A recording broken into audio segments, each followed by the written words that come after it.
भाई my dear friends, article number 246 ये देखो, ये हमारे ओल्ड लॉ की कहानी सुनाता है। हमारे देश में जो कानून लगा करते थे और आज भी कई कानून एज इट इज हैं, वो आर्टिकल 246 से थे।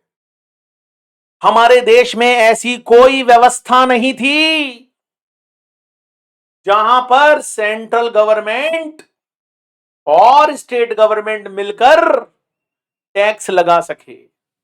कॉन्करेंट लिस्ट थी लेकिन उसमें टैक्स की कोई बात ही नहीं थी। ऐसा कोई हमारे कॉन्स्टिट्यूशन में दोस्तों सिस्टम ही नहीं था कि जहां पर सेंट्रल गवर्नमेंट और स्टेट गवर्नमेंट मिलकर टैक्स लगा सके। तो भाई एक नए आर्टिकल का जन्म हुआ, एक नए आर्टिकल का जन्म हुआ और उस आर्टिकल का नाम था 246A।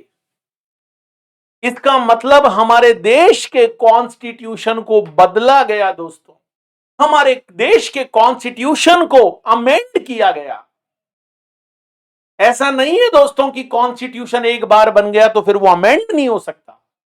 अरे उसमें अमेंडमेंट किया जा सकता है। और जीएसटी को लाने के लिए हमारे देश में कॉन्स्टिट्यूशन को बदला गया 2016 में। 2014 के बाद जब मोदी गवर्नमेंट आई देश में, तो 2016 में सबसे पहले कॉन्स्टिट्यूशन को अमेंड किया गया और यह कहलाता है कॉन्स्टिट्यूशन अमेंडमेंट 101। मतलब इससे पहले 100 बार हमारे देश के कॉन्स्टिट्यूशन में चेंजेस किए गए। अब वो चेंजेस कैसे होते हैं, कौन करता है, ये भी है आपके स्टडी मैट में भाई, ये भी मैं नोट्स में कवर करूंगा। मैं इन चीजों को छोड़ने वाला नहीं हूं, क्योंकि देखो एग्जामिनर का कोई भरोसा नहीं है। अरे अगर 40-50 नंबर लाने हैं तो मैं आपको लास्ट में तरीका बता दूंगा, बहुत इजीली आपके 40-50 आ जाएंगे। मैं आपको चैप्टर्स के नाम भी बता दूंगा कि भाई ये चैप्टर कर जाना, यहां से इतना इतना मैटर आएगा तो 50 नंबर आपके आ जाएंगे। लेकिन if you want to get 70 और 80% मार्क्स इन आईडीटी, जो कि लाना बहुत आसान है, बहुत सारे स्टूडेंट्स के आए हैं पहले भी, तो आपको भाई एक बार तो सब कुछ पढ़ना ही पड़ेगा। क्योंकि 70-80 लाने का मतलब है कि आपको पूरे पूरे जो भी कोने हैं सारे पता होने चाहिए। तो हमारे देश में 2016 में सबसे पहले कॉन्स्टिट्यूशन को अमेंड किया गया और एक नए आर्टिकल को इंट्रोड्यूस किया गया 246A कॉन्स्टिट्यूशन के अंदर, जिससे जीएसटी लगाने का रास्ता साफ हुआ दोस्तों। अरे जीएसटी लगता ही नहीं देश में अगर 2016 में कॉन्स्टिट्यूशन को अमेंड नहीं किया जाता।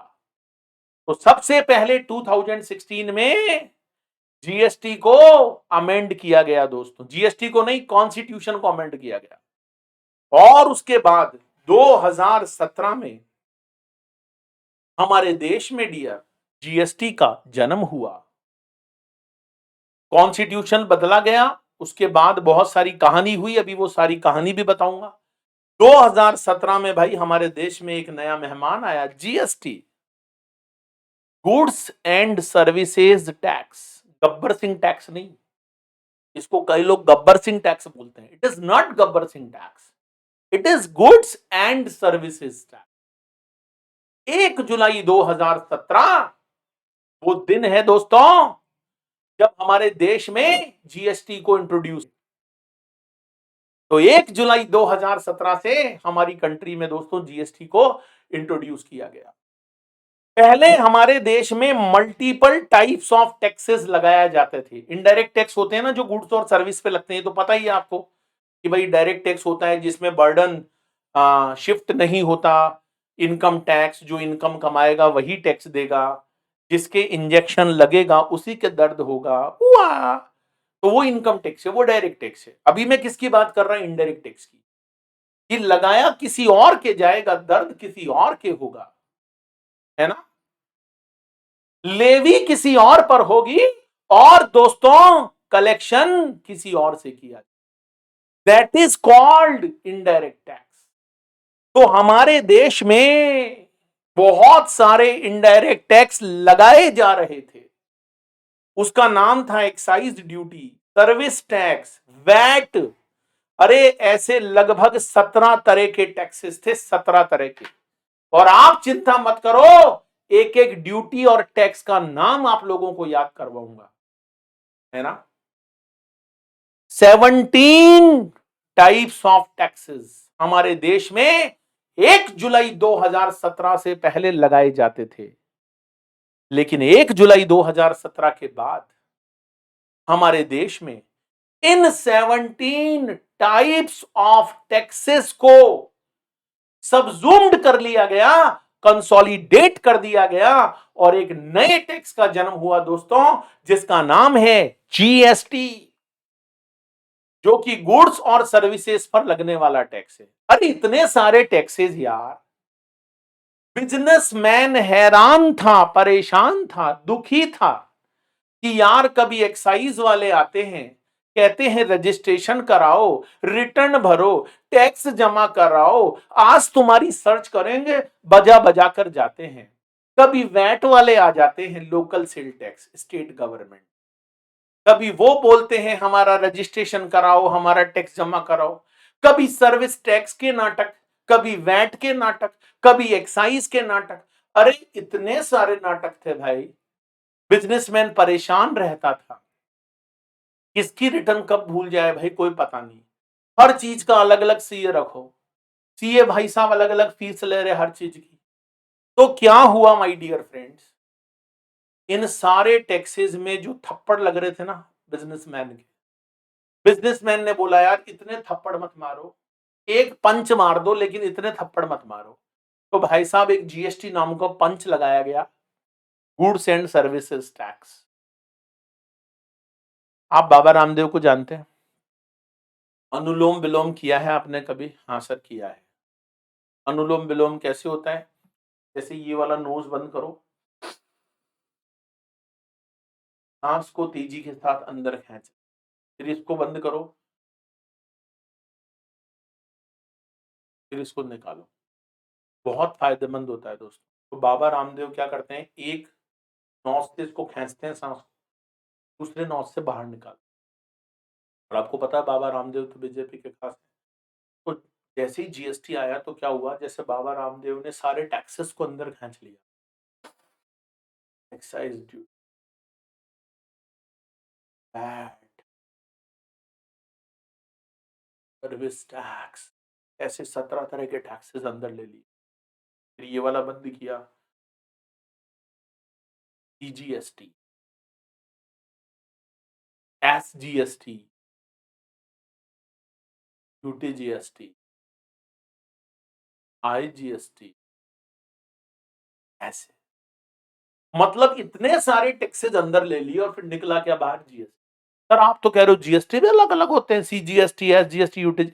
अरे कॉन्सेप्ट तो एक ही है ना, अभी मैं समझाऊंगा आपको। तो ऐसे डियर हमारे देश में जीएसटी का जन्म हुआ, पता है आपको? अच्छा अनुलोम विलोम किया करो, बहुत फायदा होता है दोस्तों, मैं रोज करता हूं। आपको कंसंट्रेशन बढ़ेगा, सर में जो दर्द वर्द होता है ना, नींद आती है, सुस्ती कम होएगी आपकी। मैं तो कहता हूँ पढ़ते समय भी बीच बीच में अभी लगे ना सुस्ती आ रही है 2 घंटे बाद, अरे उबासी आ रही है, वो एक्चुअली क्या ऑक्सीजन लेवल कम हो जाता है माइंड का। तो अगर आप बैठ के 5 मिनट अनुलोम विलोम कर लो, 10-10, देखो वापस से रिवाइव हो जाओगे। तो मल्टीपल टैक्सेस को समाहित करके हमारे देश में डियर एक टैक्स आया जिसका नाम था जीएसटी। क्या नाम था उसका? जीएसटी। ठीक है, तो मल्टीपल टैक्सेस को सबजूम्ड किया गया और एक टैक्स आया जीएसटी। अच्छा जीएसटी एक ऐसा कानून है जो गुड्स पर भी लगेगा और सर्विसेज पर भी लगेगा। दूसरी बात, टैक्सेबल इवेंट। पहले क्या होता था दोस्तों, मैन्युफैक्चरिंग एक अलग टैक्सेबल इवेंट होता था, सर्विस देना एक अलग टैक्सेबल इवेंट होता था, सेल करना एक अलग टैक्सेबल इवेंट होता था। कभी सेल आती थी, कभी डीम्ड सेल आती थी, कभी मैन्युफैक्चरिंग आता था, कभी डीम्ड मैन्युफैक्चरिंग आता था।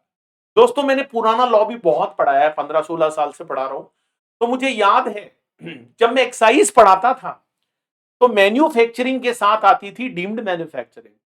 मतलब 4-4 पेज में तो हम यही समझते रहते थे कि यार मैन्युफैक्चरिंग क्या है और डीम्ड, मतलब कई चीज मैन्युफैक्चरिंग नहीं भी है तो मान लो। अरे मैं आज तक नहीं समझ पाया यार किसको मान लो किसको नहीं मानो। सेल, डीम्ड सेल, अरे क्या नाटक है ये दोस्तों। ये सारे खल्लास हो गए। इसकी जगह एक ही टैक्सेबल इवेंट आ गया, सप्लाई। अरे अब हम ऐसे नहीं बोलते कि मैन्युफैक्चरिंग हो रहा है, हम ऐसे नहीं बोलते कि सेल हो रहा है, हम ऐसे नहीं बोलते कि सर्विस हो रही है ना, सप्लाई। ये सारे के सारे टैक्सेबल इवेंट मिलकर क्या बन गए, सप्लाई। और सप्लाई जिसने नहीं समझा उसने जीएसटी को भी नहीं समझा। अगर दोस्तों आपको सप्लाई समझ में आ गया तो ये समझ लो 50% जीएसटी पर आपका कमांड हो गया। तो हम अगला चैप्टर सप्लाई का ही पढ़ेंगे दोस्तों, और यकीन मानिए 4 से 5 क्लास पूरा सप्लाई के ऊपर लगाऊंगा मैं, क्योंकि ये तो बेसिक है भाई, ये तो फाउंडेशन है। सप्लाई जिसने नहीं समझा उसने कुछ नहीं समझा। इन सारे टैक्सेबल इवेंट को एक पैकेट में, एक बोरे में, बोरा समझते हो, उसमें डाला और बंद करके उसके ऊपर लिख दिया सप्लाई। तो सप्लाई का कॉन्सेप्ट आप लोगों को समझना बहुत जरूरी है दोस्तों, बहुत जरूरी है। Third point, assessee. पहले असेसी भी अलग अलग होते थे, ये मैन्युफैक्चरर हैं, ये सर्विस का प्रोवाइडर है, ये ट्रेडर है। अब ऐसे नहीं बोलते, अब पता है क्या बोलते हैं, टैक्सेबल पर्सन। टैक्सेबल पर्सन चाहे मैन्युफैक्चरिंग करता हो, चाहे ट्रेडिंग करता हो, चाहे वो किसी सर्विस को देता हो, अब बोलते हैं टैक्सेबल पर्सन। तो सारी चीजें इजी कर दे भाई, है ना। Fourth point, intra state. ये वर्ड बहुत आता है, पहले भी आता था और जीएसटी आने के बाद भी आता है। इंट्रा स्टेट, इंट्रा का मतलब होता है दोस्तों with in, with in a state, with in a state. पहले भी इंट्रा बोलते थे, जीएसटी आने के बाद भी इंट्रा बोलते हैं। लेकिन एक वर्ड होता था इंटर स्टेट। इंटर का मतलब होता था आउटसाइड द स्टेट, आउटसाइड। और एक इंटरनेशनल हुआ करता था, इंटरनेशनल, इंडिया से यूएस, यूएस से इंडिया, इंडिया से ब्रिटेन, ब्रिटेन से इंडिया, इंडिया से पाकिस्तान, पाकिस्तान से इंडिया। तो दोस्तों इंट्रा पहले भी था और इंट्रा आज भी है। लेकिन बट पहले इंटर और इंटरनेशनल होता था, अब उन सबको मर्ज करके इंटर बना दिया। मतलब अब हम इंटरनेशनल नहीं बोलते हैं दोस्तों, अब हम इंटर हो या इंटरनेशनल हो, दोनों को ही इंटर स्टेट बोलते हैं। मतलब अब दो ही टर्म यूज होती है जीएसटी में, या तो इंट्रा स्टेट या इंटर स्टेट। इंट्रा का मतलब वही है जो पहले था, with in a state, with in a UT. UT मतलब यूनियन टेरिटरी। मैं राजस्थान का रहने वाला हूं, तो राजस्थान में मैं जो ट्रांजेक्शन करूंगा वो इंट्रा है। मैं अंडमान का रहने वाला हूं, अंडमान का नाम सुना है, मान या मत मान, मैं हूं Andaman. Andaman is a union territory. तो अगर मैं कोई ट्रांजेक्शन अंडमान के अंदर करूंगा तो वो इंट्रा है। लेकिन अगर मैं राजस्थान से यूपी जाऊंगा, सामान ट्रांजेक्शन करूंगा, यूपी से गुजरात, गुजरात से बिहार, बिहार से तेलंगाना, ये इंटर है, ये इंटर है दोस्तों, ये इंटर स्टेट है। सर अगर मैंने ट्रांजेक्शन अमेरिका के साथ किया तो भाई साहब ये भी इंटर है। जीएसटी में इसको भी इंटर बोलते हैं। तो अब जीएसटी आने के बाद दो ही तरह के ट्रांजेक्शन होते हैं, या तो इंट्रा स्टेट या इंटर स्टेट। आई बात समझ में। तो भाई लोगों, मल्टीपल, आप चाहो तो नोट भी कर लो, है ना। ये हेलीकॉप्टर यात्रा है दोस्तों। मैं जीएसटी का एक ओवरव्यू करवाऊंगा आपको स्टार्टिंग क्लासेस में, फिर देखना जीएसटी कितना इजी हो जाता है। जैसे आपने कहा सर हम आपसे मिलने आएंगे जयपुर में, तो आप हमको जयपुर घुमाना। मैंने कहा भाई कितने दिन है, कि सर एक ही दिन है। मैंने कहा आओ मेरे साथ हेलीकॉप्टर में बैठ जाओ, तो मैं ऊपर से हवाई यात्रा करा के दिखाऊंगा। देखो ये जीएसटी, ये जयपुर का जंतर मंतर है, ये जयपुर में आमेर का फोर्ट है, ये जयपुर के अंदर देखो जल महल है, ये देखो जयपुर के अंदर बिड़ला ऑडिटोरियम है। ऐसे दिखाऊंगा ना, लेकिन फिर आप कहोगे सर चलो हम तो 1 महीना आप ही के साथ हैं, तो फिर हम बस में यात्रा करेंगे। मैं आपको बस में बैठाऊँगा, एक-एक जगह जाएँगे, देखो ये आमेर का फोर्ट है, यहाँ राजा रहता था, यहाँ रानी रहती थी और राजा-रानी जब साथ रहते थे, तो बहुत सारे उनके कौन प्रिंस और प्रिंसेस थे। तो ये सारी बात है दोस्तों। ऐसे में एक-एक चीज़ आपको दिखाऊँगा। तो अभी 2 दिन 3 दिन आप मस्त रहो। एक हेलीकॉप्टर व्यू ले लो यार, क्योंकि जब बाई बस जाओगे तो बहुत मज़ा आएगा। अरे ये वही तो है जो सर ने ऊपर से दिखाया था हेलीकॉप्टर से। अरे हाँ, हाँ, ये वही है। बहुत मज़ा आएगा। तो multiple taxes, excise, sale tax, VAT, service tax सबको मर्ज करके एक कानून बना दिया और उस कानून का नाम था GST. GST on goods and services. दूसरा, टैक्सेबल इवेंट बहुत सारे होते थे, मैन्युफैक्चरिंग, सेल, इनको मिलाकर सप्लाई बना दिया। असेसी बहुत सारे होते थे, उनको मिलाकर टैक्सेबल पर्सन बना दिया। इंट्रा अभी भी इंट्रा है, इंटर और इंटरनेशनल को हम इंटर बोलते हैं। तो समझ में आई भाई, मैंने आज की क्लास में क्या पढ़ाया आपको, टैक्स क्या होता है, कॉन्स्टिट्यूशन क्या होता है। आर्टिकल 246 में 3 लिस्ट होती हैं। 246 ए जो आया भाई वो बाद में एक नई चीज आई, कॉन्स्टिट्यूशन को अमेंड किया गया, मल्टीपल टैक्सेस को मिलाकर एक कानून बनाया गया, टैक्सेबल इवेंट सारे मिलकर एक बन गए, सप्लाई। असेसी बहुत सारे होते थे, उनको टैक्सेबल पर्सन बोलेंगे, इंट्रा को इंट्रा बोलेंगे, लेकिन इंटर और इंटरनेशनल को भी। तो सबसे इंपॉर्टेंट चीज क्या है दोस्तों, गुड्स और सर्विसेज का होना बहुत जरूरी है। अच्छा, केवल गुड्स और सर्विसेज के होने से काम नहीं चलेगा, गुड्स और सर्विसेज का क्या होना चाहिए, सप्लाई होना चाहिए। और सप्लाई एक इतना इंपॉर्टेंट वर्ड है दोस्तों, जिस पर मुझे एक फुल चैप्टर यहां पर लग जाता है, मुझे एक पूरा क्लास उसका देना पड़ता है, दैट इज कॉल्ड सप्लाई। अच्छा दोस्तों, सप्लाई जो होती है उसमें दो तरह के ट्रांजेक्शन्स कवर्ड होते हैं, एक को हम लोग इंटरा बोलते हैं और दूसरे को हम लोग इंटर बोलते हैं। तो इंट्रा ट्रांजेक्शन भी होता है और इंटर ट्रांजेक्शन भी होता है, ठीक है। अब इंट्रा और इंटर का बेसिकली लॉजिक क्या है ये सारा मैं आपको बताऊंगा। उससे पहले दोस्तों हमें थोड़ा सा इंडिया के बारे में समझना पड़ेगा। देखो, इंडिया मेरा देश है, आई लव माई इंडिया। तो इंडिया में दोस्तों थोड़ा सा जनरल नॉलेज चेक हो जाए। 28 स्टेट्स होते हैं, क्या मैं सही बोल रहा हूं? Yes sir. इंडिया के अंदर 28 स्टेट्स होते हैं और 8 यूनियन टेरिटरीज होती है। अब आप में से कई लोग बोलेंगे सर ये यूनियन टेरिटरी का क्या मतलब है?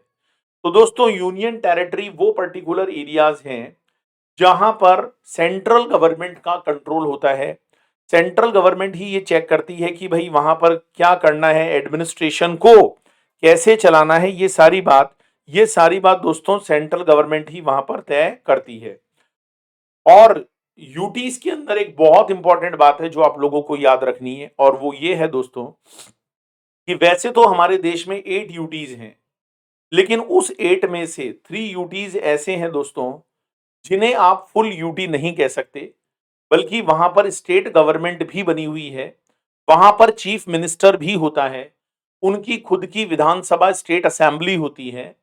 तो ये 3 ऐसे हैं भाई जो ना तो पूरे यूटी हैं और ना ही इन्हें पूरा स्टेट का पावर है, ये बीच वाले हैं, बीच की स्थिति है इनकी। और इसमें मैं 3 जगहों के नाम लूंगा। एक तो दिल्ली, अरविंद केजरीवाल जी को आप जानते ही होंगे, एक पौंडीचेरी और एक जम्मू एंड कश्मीर। पहले जम्मू कश्मीर दोस्तों एक पूरा स्टेट हुआ करता था, लेकिन अभी अभी मोदी गवर्नमेंट ने जब आर्टिकल 370 को वहां से हटाया, आर्टिकल 370 एक बहुत डिस्प्यूटेड मैटर रहा है जिसमें कश्मीर के लोगों को एक्सक्लूसिव वहां का एक वो मिला हुआ था, आप कह सकते हैं इंपॉर्टेंस, उसको हटाया गया। तो दोस्तों दिल्ली, पौंडीचेरी और जम्मू कश्मीर, ये 3 वैसे तो आप लोगों को यूटी ही नजर आएंगे, लेकिन दोस्तों इनका खुद का लेजिस्लेशन होता है, तो इन्हें जीएसटी के अंदर स्टेट माना जाएगा, क्योंकि इनका खुद का स्टेट असेंबली है, इनका खुद का स्टेट का लॉ है, वहां पर ये पास करते हैं। तो इसलिए दोस्तों जब आप लोग जीएसटी को पढ़ोगे तो वहां पर नॉट ओनली 28 प्लस ये जो 3 मैंने अभी अभी बताए, इन सब को आपको स्टेट्स मानना पड़ेगा। तो मतलब कि आप लोग ऐसा बोल सकते हो कि देयर आर 31 स्टेट्स, ठीक है, 31 स्टेट्स आप लोग यहां पर बोल सकते हो। अच्छा, बाकी के 5 यूटी कौन कौन से हैं भाई? तो वो 5 यूटी कौन कौन से हैं वो मैं बता देता हूं। इसमें एक तो नाम आता है अंडमान एंड निकोबार का, एक इसमें नाम आता है लक्षद्वीप का, एक इसमें नाम आता है चंडीगढ़ का, ठीक है, एक इसमें नाम आता है लद्दाख का, लद्दाख, ठीक है, और एक आता है दमन का। अच्छा, दमन द्वीप के साथ में दादर नागर हवेली जो पहले एक अलग यूटी हुआ करता था वो भी इंक्लूड है, तो इन दोनों को ज्वाइंट कर दिया।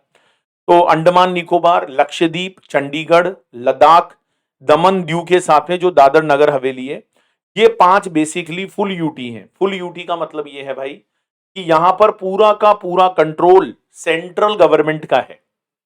यहां पर स्टेट का कोई भी लेना देना नहीं है, कोई स्टेट असेंबली नहीं है, इनका खुद का कोई गवर्नमेंट नहीं है, बल्कि भाई यहां पर सारा का सारा एडमिनिस्ट्रेशन सेंट्रल गवर्नमेंट का है। तो बेसिकली मैं आपको यही कहना चाहता हूं कि आप लोग जब जीएसटी को पढ़ोगे तो 31 आपको यहां पर स्टेट्स मानने पड़ेंगे और इसके अलावा 5 आपको यूटी मानने पड़ेंगे।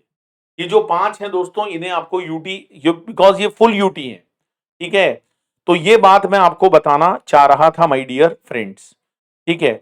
अब डिसीजन कौन लेता है? देखो मैं आपको बताऊं, जीएसटी एक ऐसा कानून है, जीएसटी एक ऐसा लॉ है जहां पर सेंट्रल के साथ साथ स्टेट को, दोनों को ही इक्वल वेटेज दिया गया है, वहां पर दोनों की बात सुनी जाती है। तो इसके लिए हमारी कंट्री में एक जीएसटी काउंसिल बनाई गई। काउंसिल क्या होती है, उसका चेयरपर्सन कौन होता है, काउंसिल कैसे काम करती है, ये सारी बातें इसी चैप्टर के एंड में मैं आप लोगों को बताऊंगा।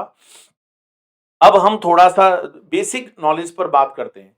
देखो आज का जो क्लास होएगा ना डियर, ये बहुत इंपॉर्टेंट है, क्योंकि इसमें मैं आपको जीएसटी का एक बहुत ही इंपॉर्टेंट बेसिक पढ़ाने वाला हूं। देखो जीएसटी कब लगता है, सबसे पहली बात, जीएसटी कब लगता है ये मैं आप लोगों को यहां पर बता देता हूं। जीएसटी कब लगता है? तो जीएसटी लगने के लिए सबसे पहली बात है कि गुड्स और सर्विसेज का होना बहुत जरूरी है। जब तक गुड्स और सर्विसेज नहीं होंगे भाई साहब, जीएसटी तो नहीं लग सकता, जीएसटी तो नहीं लग सकता। गुड्स और सर्विसेज का होना बहुत ही ज्यादा जरूरी है। अच्छा, गुड्स और सर्विसेज की क्या होनी चाहिए? सप्लाई होनी चाहिए। सर्विसेज का होना बहुत जरूरी होता है। अगर आप जीएसटी लगाना चाहते हो तो सबसे पहली और इंपॉर्टेंट बात होती है गुड्स और सर्विसेज, राइट।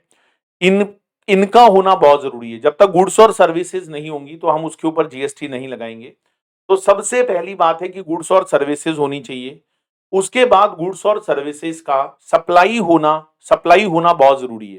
देखो सप्लाई पर एक पूरा चैप्टर लगेगा दोस्तों, कंप्लीट चैप्टर लगेगा, जिसमें मैं आपको सप्लाई का ईच एंड एवरी कॉन्सेप्ट बताऊंगा। और जिसने सप्लाई नहीं समझा दोस्तों, उसने कुछ नहीं समझा। It is a backbone of GST, इसे आप जीएसटी का बैकबोन बोल सकते हो, और इसको हम बहुत डिटेल में पढ़ेंगे। तो आज मैं आप लोगों को एक बेसिक चीजें यहां पर बताऊंगा, दिल थाम कर बैठिएगा दोस्तों। There are two types of transaction, you know very well. एक तो होता है इंटरा और एक होता है दोस्तों इंटर। एक को हम लोग इंटरा बोलते हैं और दूसरे को हम लोग इंटर बोलते हैं। अब इंट्रा ट्रांजेक्शन क्या होता है? देखो इंट्रा ट्रांजेक्शन का मतलब होता है विद इन अ स्टेट। आप चाहो तो भाई इन चीजों को साथ में लिख लो, या फिर मैं आपको थोड़ा सा बीच में समय दे दूंगा, नहीं तो आप मेरी स्क्रीन को बीच में रोककर भी नोट डाउन कर सकते हो, क्योंकि जब तक आप लोग लिखोगे नहीं दोस्तों, आपको पूरा बेनिफिट नहीं मिलने वाला। तो लिखना बहुत जरूरी है, राइटिंग प्रैक्टिस बहुत जरूरी है। तो इंट्रा का मतलब होता है with in a state, with in a state. कोई भी ट्रांजेक्शन अगर स्टेट के अंदर होता है, या कोई भी ट्रांजेक्शन अगर यूटी के अंदर होता है, यूटी मतलब यूनियन टेरिटरी, तो भाई लोगों हम उसको इंट्रा ट्रांजेक्शन बोलते हैं। हम उसको क्या बोलते हैं? Intra transaction. इंट्रा का मतलब होता है with in a state, intra का मतलब होता है विद इन अ यूटी। तो ये बेसिकली इंट्रा ट्रांजेक्शन कहलाता है। अब जैसे सपोज करो मैं राजस्थान का रहने वाला हूं, वैसे तो सपोज क्या करना, मैं रहता ही हूं राजस्थान में। अब मेरा रजिस्ट्रेशन भी राजस्थान में ही है और मैंने जो ट्रांजेक्शन किया वो भी मैंने राजस्थान में ही किया। तो दोस्तों मैं आप लोगों को बता देना चाहता हूं कि जब मैं कोई भी ट्रांजेक्शन राजस्थान के अंदर करूंगा तो उसे इंट्रा ट्रांजेक्शन कहा जाएगा। इंट्रा। अगर सपोज करो मैं अंडमान में रजिस्टर्ड हूं, मान या मत मान मैं हूं Andaman, Andaman is a fully UT, और अगर मैं कोई भी ट्रांजेक्शन अंडमान के अंदर करता हूं दोस्तों, तो उसके ऊपर भी उसको भी इंट्रा ही कहा जाएगा। तो कोई भी ट्रांजैक्शन अगर किसी पर्टिकुलर स्टेट के अंदर किया जाता है या कोई भी ट्रांजैक्शन किसी पर्टिकुलर यूटी में किया जाता है तो हम उस ट्रांजैक्शन को इंट्रा ट्रांजैक्शन कहते हैं, राइट। और जब जब इंट्रा ट्रांजैक्शन होगा तो दोस्तों एक तो लगाया जाएगा सीजीएसटी और दोस्तों एक लगाया जाएगा एसजीएसटी। ठीक है, सीजीएसटी का मतलब है सेंट्रल जीएसटी और एसजीएसटी का मतलब है दोस्तों स्टेट जीएसटी। दोस्तों आप लोगों को एक चीज और बताना चाहूंगा कि आप लोग जिस कॉपी के अंदर मेरे कॉन्सेप्ट नोट्स बना रहे हो उस कॉपी के एंड में कोई भी एक ब्लैंक पेज के ऊपर कुछ ऐसे स्टेटमेंट्स आपको नोट करने हैं जो मैं पढ़ाऊंगा और these are called golden statements. पता नहीं भाई मेरे मुख वचन से कब ऐसे शब्द निकल जाएं, कुछ ऐसी लाइंस निकल जाएं और मैं आपको बताकर चलूंगा, आप जिस लैंग्वेज में उनको लिखना चाहो जिसमें आप कंफर्टेबल हो, whether Hindi, whether English, Bengali, Punjabi, Sindhi, जो भी है आपकी, आप उसमें लिख लेना उसको, क्योंकि ये वो गोल्डन स्टेटमेंट है जो पूरे जीएसटी के अंदर आप लोगों के काम आएंगे, राइट। तो बेसिकली जब आप कोई भी ट्रांजैक्शन इंट्रा करते हो तो उसके ऊपर दो तरह के टैक्स लगते हैं। एक को हम लोग इंटरा बोलते हैं, सॉरी सीजीएसटी बोलते हैं, और दूसरे को हम लोग एसजीएसटी बोलते हैं। अब एक गोल्डन स्टेटमेंट है ना, वो क्या है मैं बताता हूं आपको। देखो जब भी जीएसटी लगाया जाएगा, जब भी जीएसटी लगाया जाएगा तो सेंट्रल को भी उतना ही शेयर मिलेगा और स्टेट को भी उतना ही शेयर मिलेगा। दोनों को इक्वल शेयर मिलेगा, सेंट्रल को भी और स्टेट को भी, क्योंकि जीएसटी का जो बेसिक है, जो उसका नींव रखा गया था, उसका जो फाउंडेशन रखा गया था, वो यही था दोस्तों कि आप गवर्नमेंट को बराबर रेवेन्यू दोगे, वेदर सेंट्रल की गवर्नमेंट हो या स्टेट की गवर्नमेंट हो। अगर सपोज करो किसी ट्रांजैक्शन पर 9% सीजीएसटी लगता है तो उसी ट्रांजैक्शन पर 9% एसजीएसटी लगेगा। अगर मैं राजस्थान के अंदर कोई भी ट्रांजैक्शन करूंगा, सपोज करो, और उसका जैसे सपोज करो वैल्यू ऑफ सप्लाई, मैं आपको पूरा एक बार एग्जांपल के थ्रू समझा देता हूं, मैं आपको पूरा एक बार एग्जांपल के थ्रू समझा देता हूं। जैसे सपोज करो आप लोगों को यहां पर वैल्यू ऑफ सप्लाई दिया 1 lakh, right, value of supply दिया आपको 1 लाख और ये ट्रांजैक्शन आपने ओनली राजस्थान के अंदर किया है and you are registered in Rajasthan, या आपने ये ट्रांजैक्शन अंडमान के अंदर किया है और आप अंडमान में रजिस्टर्ड हो, तो सपोज करो यहां पर सीजीएसटी का रेट 9% है तो एसजीएसटी का रेट भी 9% होगा। ऐसे ही दोस्तों अगर मान लो 6% सीजीएसटी का रेट है तो 6% ही एसजीएसटी का रेट होगा। तो जैसे मैं 9% मानकर चलता हूं तो 9,000 सीजीएसटी लगेगा और 9,000 ही भाई साहब एसजीएसटी लगेगा। ठीक है। अच्छा दोस्तों मुझे एक बात बताओ, अगर मान लो इंट्रा ट्रांजैक्शन हुआ और उसके ऊपर सीजीएसटी लगाया गया और वो अमाउंट है मान लो 9,000, तो ये 9,000 रुपया मुझे जल्दी से बताओ कौन सी गवर्नमेंट को मिलेगा? सेंट्रल गवर्नमेंट को मिलेगा। ये जो 9,000 रुपया है भाई, ये सेंट्रल गवर्नमेंट को मिलेगा। ऐसे ही मान लो एसजीएसटी लगा 9,000 और वो आपने राजस्थान के अंदर किया था, तो ये राजस्थान की सरकार को मिलेगा। ये जो एक्स्ट्रा नोटिंग में कर रहा हूं इसको आपको लिखने की जरूरत नहीं है, आपको तो मेरे जो मेन नोट्स हैं बस इनका हैंडराइटिंग प्रैक्टिस करके कॉन्सेप्ट नोट्स बनाने हैं। वैसे मैं इनका पीडीएफ भी शेयर करूंगा जैसा मैंने लास्ट क्लास में बोला था, लेकिन आप लोगों से बस इतना सा रिक्वेस्ट है कि लिखोगे तो चीजें बहुत जल्दी याद होगी। तो मेरा गोल्डन स्टेटमेंट ये है दोस्तों कि जब भी कोई टैक्स लगता है, जीएसटी लगता है इंडिया में, तो दोनों गवर्नमेंट्स को इक्वल रेवेन्यू होता है, वेदर चाहे वो सेंट्रल की गवर्नमेंट हो और वेदर चाहे वो स्टेट की गवर्नमेंट हो, इक्वल बराबर रेवेन्यू यहां पर दोस्तों मिलता है, राइट। चलो तो मुझे बताओ दोस्तों जल्दी से, अगर मान लो सीजीएसटी 9% लगा है तो ये 9,000 कौन सी सरकार को मिलेगा? सेंट्रल की गवर्नमेंट को मिलेगा 9,000 रुपया। ये जो 9,000 रुपया है ये सेंट्रल की गवर्नमेंट को मिलेगा। ऐसे ही दोस्तों अगर एसजीएसटी हम 9% लगाते हैं 9,000, तो ये पर्टिकुलर जो स्टेट है उसको मिलेगा। अगर आप राजस्थान के हो तो राजस्थान को मिलेगा। अच्छा मुझे एक बात बताओ दोस्तों, सीजीएसटी जब लगाया जाता है हमारी कंट्री के अंदर, तो क्या इसके लिए हमारे देश में कोई लॉ बनाया गया है, कोई कानून बनाया गया है? The answer is yes, because बिना लॉ और बिना कानून के तो कोई भी टैक्स इंडिया में या किसी भी कंट्री में नहीं लगाया जा सकता। तो इसके लिए हमारे देश में एक एक्ट पास किया गया और उस एक्ट का नाम है सीजीएसटी एक्ट 2017। और दोस्तों मैं आपको बताना चाहता हूं इसके अंदर टोटल 174 सेक्शंस हैं। 174 सेक्शंस हैं सीजीएसटी एक्ट के अंदर। और ये पूरे इंडिया में केवल एक एक्ट है, क्योंकि सेंट्रल गवर्नमेंट भी हमेशा एक होती है। तो सीजीएसटी एक्ट भी हमारे देश में, हमारी कंट्री में एक ही लगाया गया है, एक ही बनाया गया है। लेकिन दोस्तों जब मैं एसजीएसटी की बात करता हूं तो बताओ ये जो एसजीएसटी 9000 लगा है ये स्टेट गवर्नमेंट को मिलेगा? हाँ जी बिल्कुल स्टेट गवर्नमेंट को मिलेगा। तो क्या सर इसके लिए भी लॉ बनाया गया है? क्या इसके लिए भी कानून बनाया गया है? The answer is yes. इसके लिए हमारी कंट्री में एसजीएसटी एक्ट 2017 यहां पर बनाया गया है। और मजे की बात देखो, जितने सेक्शन सीजीएसटी के एक्ट में होते हैं उतने ही सेक्शन एसजीएसटी के एक्ट में भी होते हैं, इक्वल। आप लाइन टू लाइन मिला लो, आप वर्ड टू वर्ड मिला लो भाई, बिल्कुल बराबर बराबर सेक्शन है, बिल्कुल इक्वल सेक्शन है, line to line word to word. और मैं आपको बता दूं भाई हमारे देश में 31 स्टेट है। मैं फिर कहना चाहूंगा 28 तो फुल है ही, जो 3 यूटी है उनको भी स्टेट का जीएसटी में दर्जा मिला हुआ है। तो बताओ एसजीएसटी एक्ट हमारे देश में कितने पास करने पड़े? 31। और line to line word to word same है। तो मैं आपसे एक बात पूछना चाहता हूं, मुझे एक बात बताओ दोस्तों, जब सीजीएसटी और एसजीएसटी एक्ट के एक एक सेक्शन में लिखी हुई बात सिमिलर है तो फिर हमारी कंट्री में 31 एसजीएसटी एक्ट क्यों बनाने पड़े? क्या जरूरत आन पड़ी थी कि 31 एसजीएसटी एक्ट हमारे देश में बनाने पड़े? तो इसके पीछे रीजन क्या है दोस्तों वो मैं आपको बता देता हूं।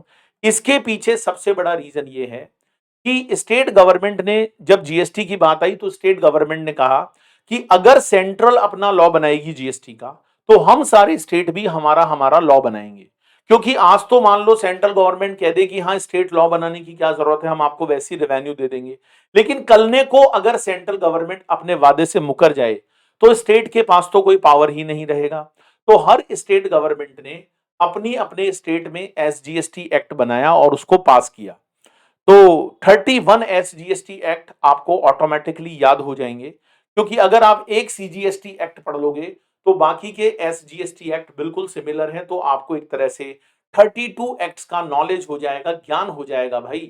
ठीक है, तो ये एक मजेदार बात है। अच्छा, आप लोग जब पढ़ाई करोगे तो आपको एसजीएसटी एक्ट के सेक्शंस नहीं पढ़ने पड़ेंगे, आपके कोर्स में सीजीएसटी के सेक्शन है, क्योंकि एसजीएसटी के सेक्शन तो 31 एक्ट में अलग अलग है। हाँ, यूनिफॉर्मिटी ला दी गई। जीएसटी आने से पहले दोस्तों क्या होता था कि यूनिफॉर्मिटी नहीं थी। पंजाब का लोकल सेल टैक्स अलग था, हरियाणा का अलग था, उत्तर प्रदेश का अलग था, राजस्थान, तेलंगाना, सबके अलग अलग थे। तो अब ये सारे एक्ट एक जैसे हो गए, यूनिफॉर्मिटी आ गई है। राइट, यहां तक समझ में आया? सर एक बात बताओ, अगर ट्रांजिक्शन अंडमान के अंदर हो रहा है, अरे मान या मत मान मैं हूं अंडमान, तो अगर कोई भी ट्रांजैक्शन अंडमान के अंदर हो रहा है दोस्तों, तो जरा मुझे एक बात बताओ, मुझे एक बात बताओ माय डियर फ्रेंड्स, कि अगर हम ट्रांजैक्शन को अंडमान में करेंगे तो अंडमान में ट्रांजैक्शन करने पर कौन सा टैक्स लगेगा? भाई जब कोई भी ट्रांजैक्शन आप अंडमान में करते हो तो उसके ऊपर लगाया जाता है सीजीएसटी और यूटीजीएसटी, है ना? अगर 9% सीजीएसटी लगेगा, देखो अब यहां पर एक बात बहुत ज्यादा समझने की है आप लोगों की, वो है सीजीएसटी और एक लगेगा यूटीजीएसटी। सीजीएसटी अगर 9% है दोस्तों तो यूटीजीएसटी भी 9% लगेगा। अच्छा मुझे एक बात बताओ, सीजीएसटी तो सेंट्रल गवर्नमेंट को मिल जाएगा 9%, मतलब 9000, और 6% है तो 6000। लेकिन जो यूटीजीएसटी का 9% है, 9000 रुपया, ये किसको मिलेगा? ये किसको मिलेगा ये आप मेरे को बता दो। तो मैं आपको बता दूं भाई, यूटीजीएसटी का पैसा भी सेंट्रल गवर्नमेंट को मिलता है, सेंट्रल गवर्नमेंट को मिलता है यूटीजीएसटी का पैसा।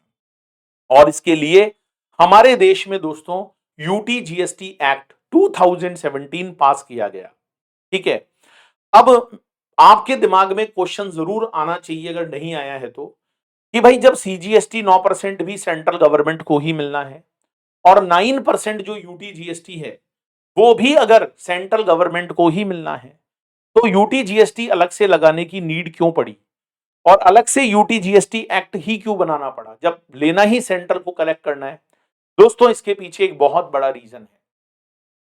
भाई एक बात बताओ, जो 9% सीजीएसटी लगाओगे वो तो सेंट्रल गवर्नमेंट अपने कॉमन फंड में डाल लेगी, क्योंकि उस पर पूरा सेंट्रल का ही हक है, वो उसका कॉमन फंड का पार्ट बन जाएगा।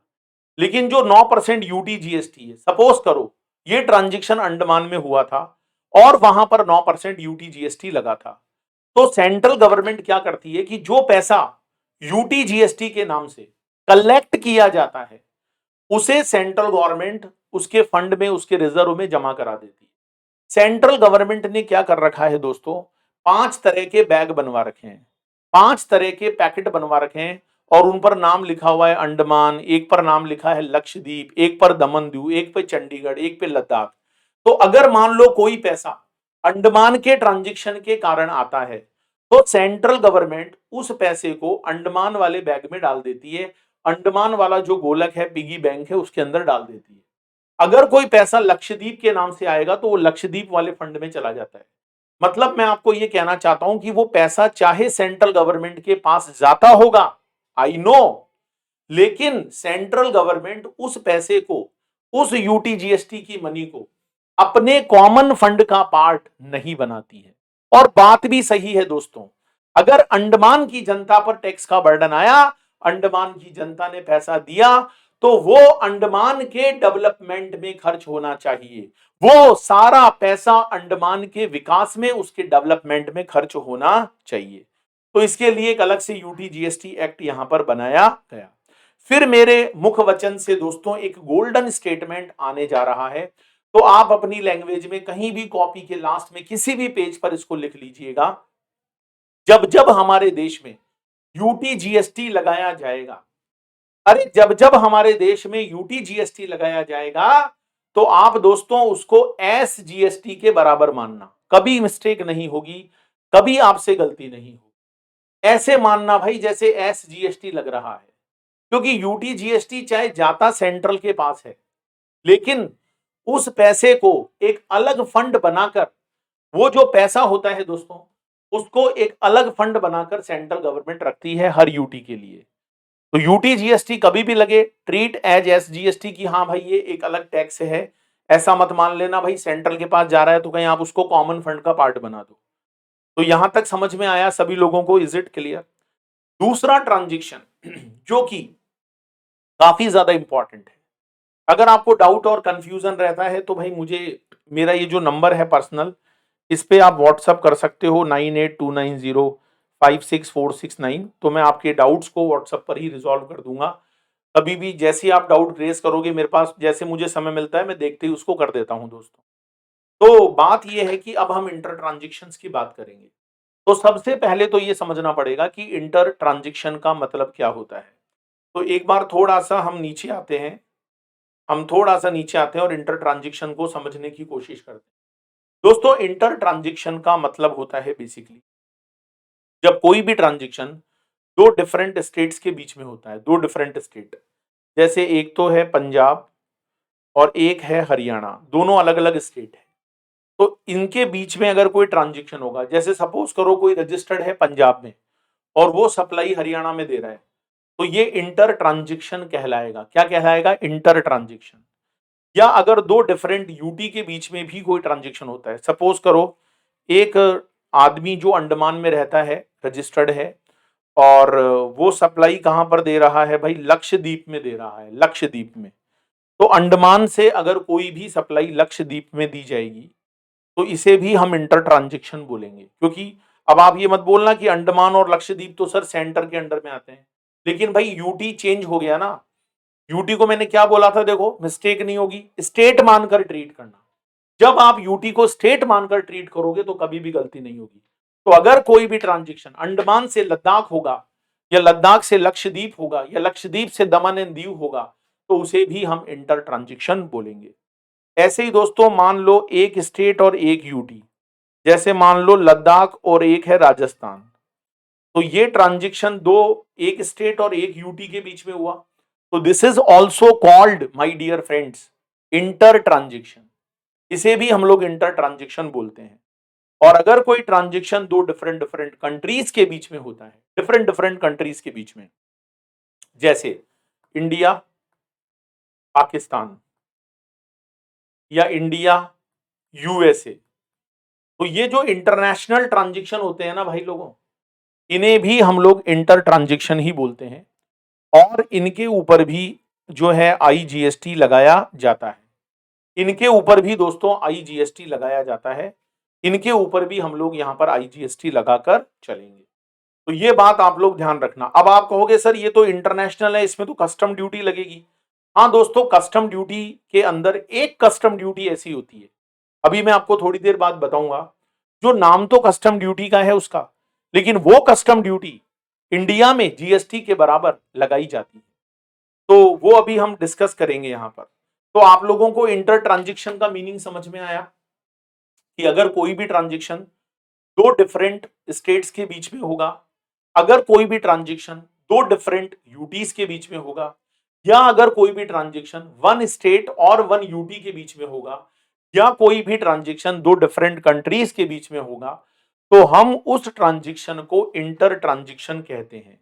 और भाई लोगों, जब जब इंटर ट्रांजेक्शन होता है तो उसके ऊपर आईजीएसटी लगाया जाता है। अब आप कहोगे सर ये आईजीएसटी क्या है? तो आईजीएसटी का फुल फॉर्म होता है इंटीग्रेटेड जीएसटी। ये कोई टैक्स नहीं है भाई, ये बेसिकली एक मैकेनिज्म है, एक तरीका है, एक सिस्टम है, इंटीग्रेटेड जीएसटी। और ये इंटीग्रेटेड जीएसटी कुछ नहीं है दोस्तों, ये सीजीएसटी और एसजीएसटी की परछाई है। इसकी परछाई है भाई, सीजीएसटी और एसजीएसटी। अगर मान लो सीजीएसटी का रेट 9% है और एस का भी 9 ही होगा, तो आप जब आईजीएसटी लगाओगे तो ये 18% से लगेगा। अगर मान लो सीजीएसटी का रेट 6 है और एसजीएसटी का भी 6 है, तो यहां पर आईजीएसटी 12% लगेगा। ये एक्स्ट्रा वर्किंग आपको लिखने का जरूरत नहीं है, समझाने के लिए। तो आईजीएसटी क्या होता है? आईजीएसटी बेसिकली सीजीएसटी और एसजीएसटी के टोटल को बोलते हैं। ठीक है, तो सपोज करो मैं 1 लाख रुपए का गुड्स राजस्थान से पंजाब सेल कर रहा हूं, तो बताओ दोस्तों क्या ये ट्रांजेक्शन इंट्रा कहलाएगा? नहीं, हम इस ट्रांजेक्शन को इंटर ट्रांजेक्शन बोलेंगे और इंटर पर हम लगाएंगे आईजीएसटी। मान लो जी हमने यहां पर 18% की रेट से आईजीएसटी लगाया, 18% की रेट से। तो अगर हम 1 लाख का 18% लगाएंगे तो ये निकल कर आएगा दोस्तों 18,000 रुपया। लेकिन दोस्तों यहां पर एक बहुत ज्यादा समझने की बात है कि ये 18,000 रुपया हम किसको पे करेंगे? जल्दी से बताओ, किसको पे करेंगे हम? लॉ में लिखा है कि ये सारा पैसा सेंट्रल गवर्नमेंट के पास जाएगा। किसके पास जाएगा? सेंट्रल गवर्नमेंट के पास। लेकिन मैं आप सभी लोगों से ये जानना चाहता हूं दोस्तों, अपने दिल में जवाब दीजिएगा, क्या ये सारे पैसे पर सेंट्रल गवर्नमेंट का राइट है? क्या ये सारे पैसे सेंट्रल गवर्नमेंट को मिलने चाहिए? नहीं, क्योंकि दोस्तों आईजीएसटी किसके टोटल के बराबर होता है? सी और एस जीएसटी के टोटल के बराबर होता है। मतलब इसमें स्टेट का भी शेयर है, इसमें स्टेट का भी शेयर है। तो ये पैसा एक बार जाएगा तो देखो सेंट्रल गवर्नमेंट के पास। ये जो पैसा है दोस्तों, ये एक बार पूरा का पूरा पैसा 18,000 रुपया सेंट्रल गवर्नमेंट के पास जाएगा। और सेंट्रल गवर्नमेंट अपना शेयर तो खुद रख लेगी, और जो स्टेट वाला शेयर है वो पर्टिकुलर स्टेट को दे देगी, जो भी पर्टिकुलर स्टेट है। अब यहां पर कौन से स्टेट को देगी, that is very very important thing. मुझे एक बात बताओ दोस्तों, अगर गुड्स राजस्थान से बिहार जा रहा है और आपने आईजीएसटी लगाया 18% और आपने पूरा 18% मोदी जी को दे दिया, सेंट्रल गवर्नमेंट को दे दिया, तो क्या सारा पैसा मोदी जी खुद रख लेंगे? नहीं, वो केवल अपना सेंट्रल वाला शेयर रखेंगे। और वो क्या करेंगे दोस्तों कि जो स्टेट वाला शेयर है, जो स्टेट वाला हिस्सा है, वो कौन से स्टेट को देंगे? राजस्थान को या बिहार को? जल्दी से बताओ किसको देंगे? मैंने कल बताया था दोस्तों जीएसटी में, जीएसटी जो होता है ना माय डियर फ्रेंड, वो एक डेस्टिनेशन बेस्ड टैक्स होता है, जो कि कंज्यूमर पर बेस्ड होता है। जहां पर गुड्स का कंजम्पशन होगा उस स्टेट को मिलता है। तो मोदी जी क्या करेंगे, अपना शेयर तो रख लेंगे और स्टेट वाला शेयर बिहार की गवर्नमेंट को ट्रांसफर कर देंगे। और इसके लिए हमारे देश में आईजीएसटी एक्ट बनाया गया, जो पर्टिकुलरली हमारे कोर्स में है और ज्यादा सेक्शन नहीं है, 1 से लेके 26 है।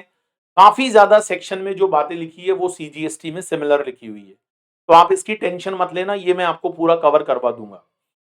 अब दोस्तों यहां पर दिमाग में एक और क्वेश्चन अराइज होता है, क्या सर 18% लगाने की जरूरत क्यों पड़ी?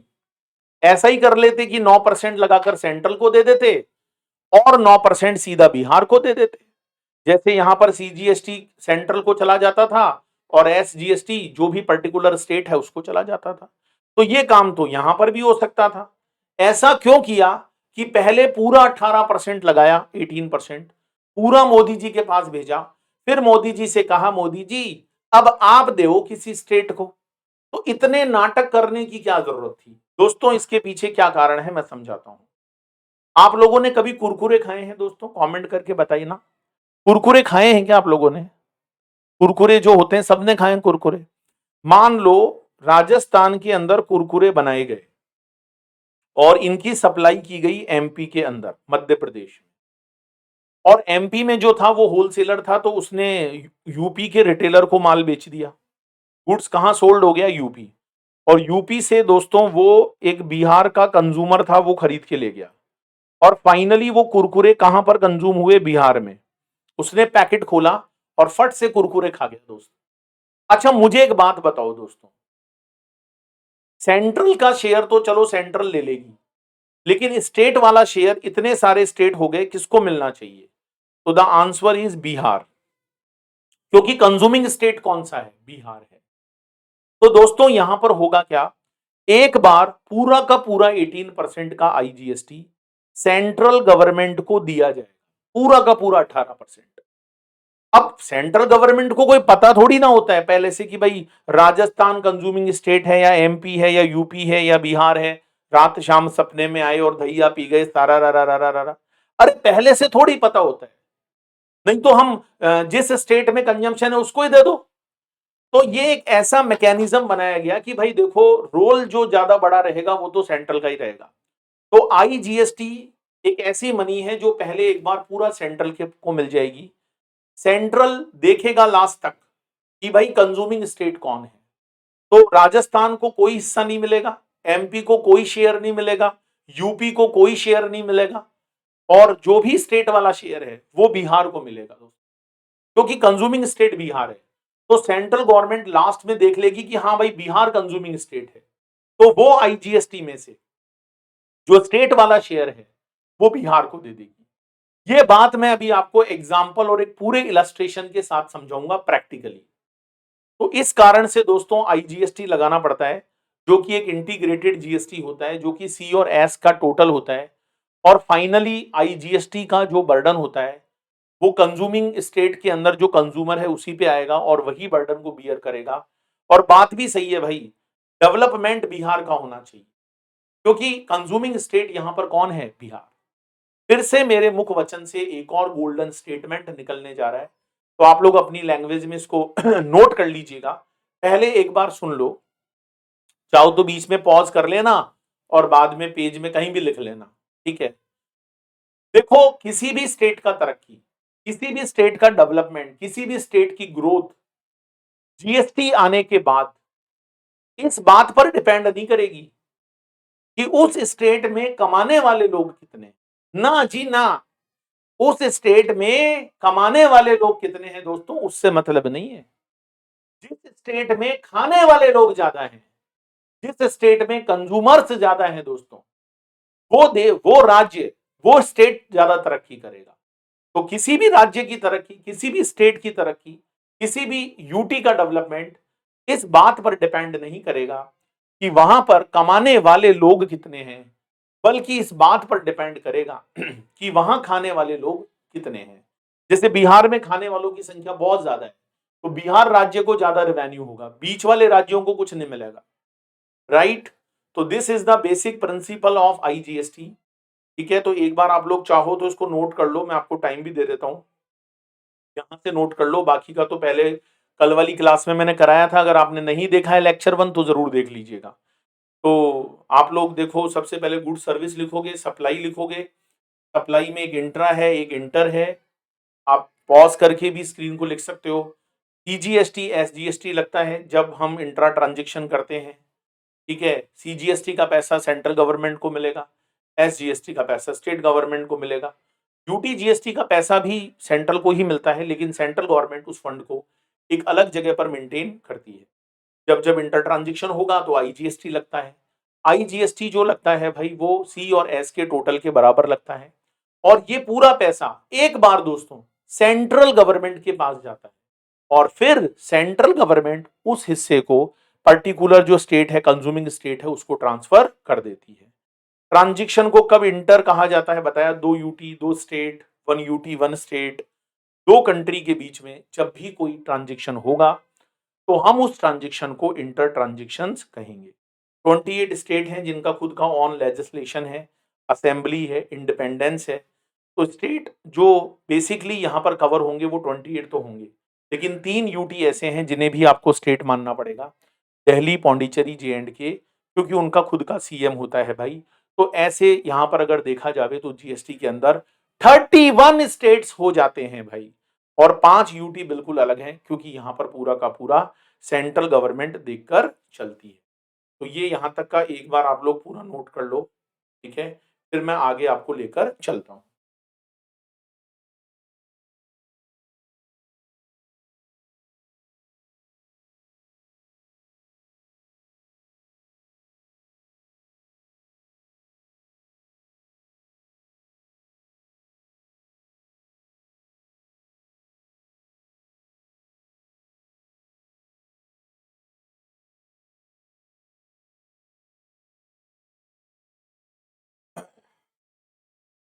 इसके बाद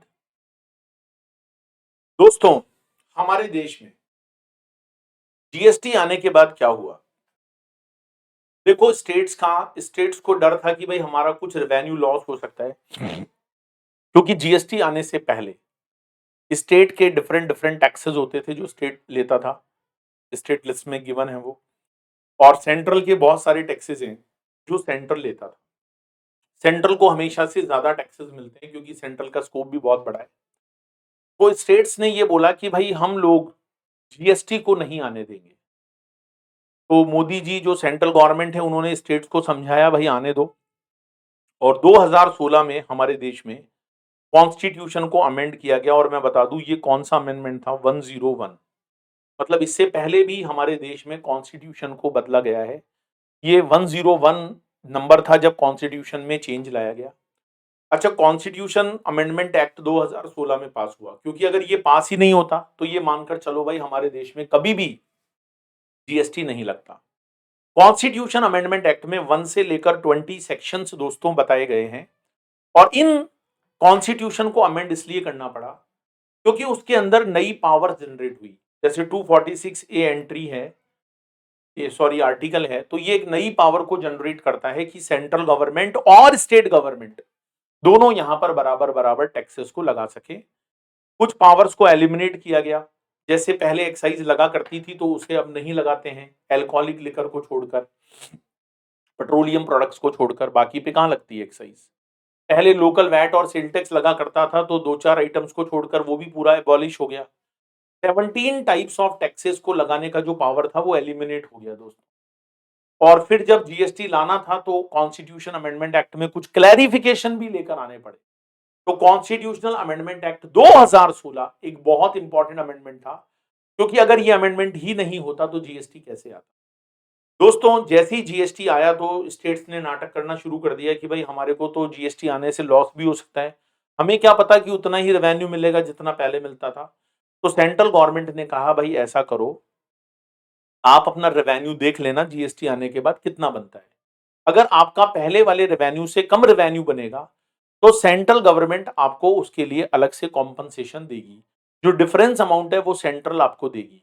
लेकिन स्टेट बोले भाई हम आप पर कैसे भरोसा करें, क्योंकि सेंट्रल गवर्नमेंट बाद में बदल जाए तो इन लोगों ने एक रास्ता निकाला कि एक कानून पास किया जाए, जीएसटी कॉम्पनसेशन एक्ट 2017।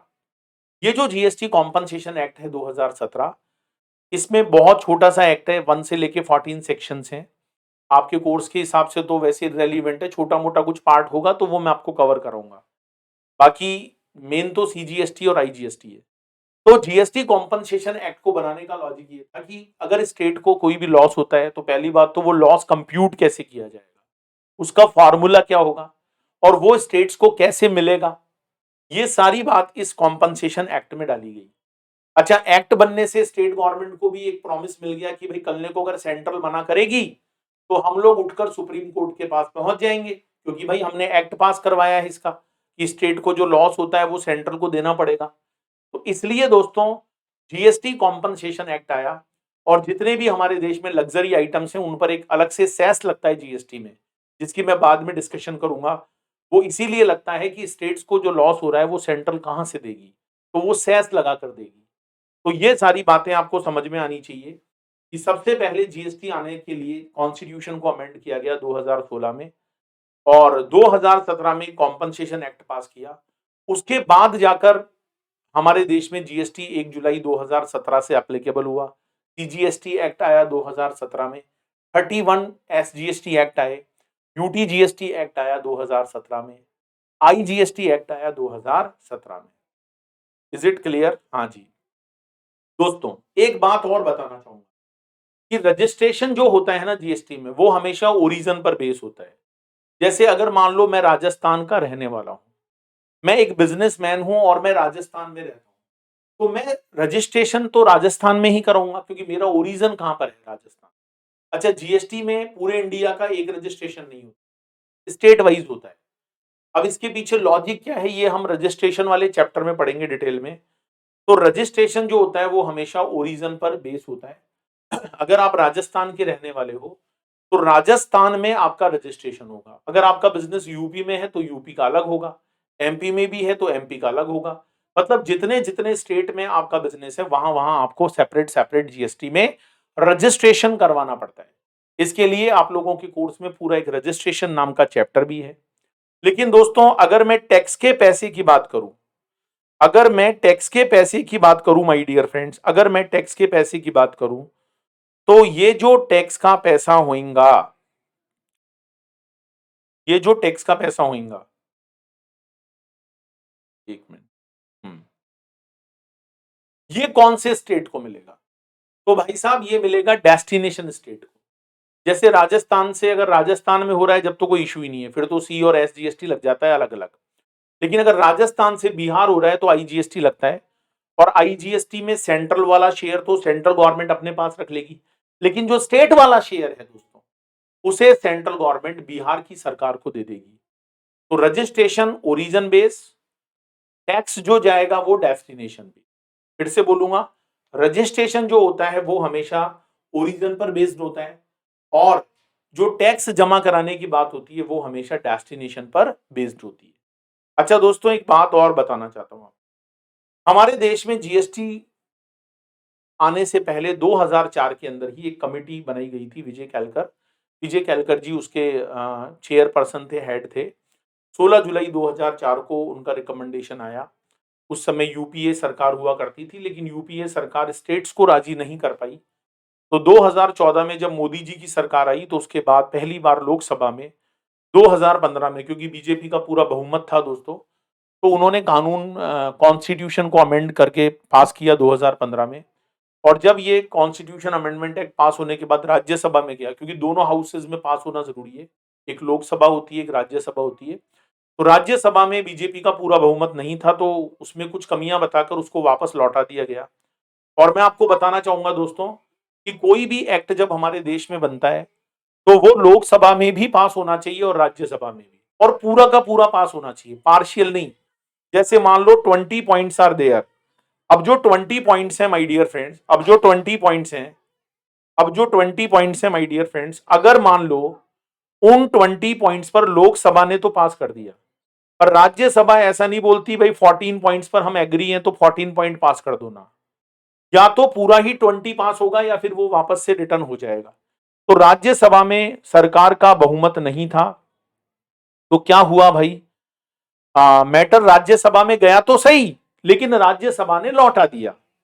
फिर ये मैटर दोबारा लोकसभा के अंदर आया और 8 अगस्त 2016 को अप्रूवल मिली और ये कानून पास हुआ, वहां पर कॉन्स्टिट्यूशन को अमेंड किया गया और फिर स्टेट से भी इसको पास करवाया गया, है ना, स्टेट से भी इसको पास करवाया गया। तो राज्यसभा में ये 3 अगस्त 2016 को पास हुआ था, बीच में तो ये रिटर्न हो गया था, फिर वापस लोकसभा में आया, फिर लोकसभा की वापस वहां पर मोहर लगी।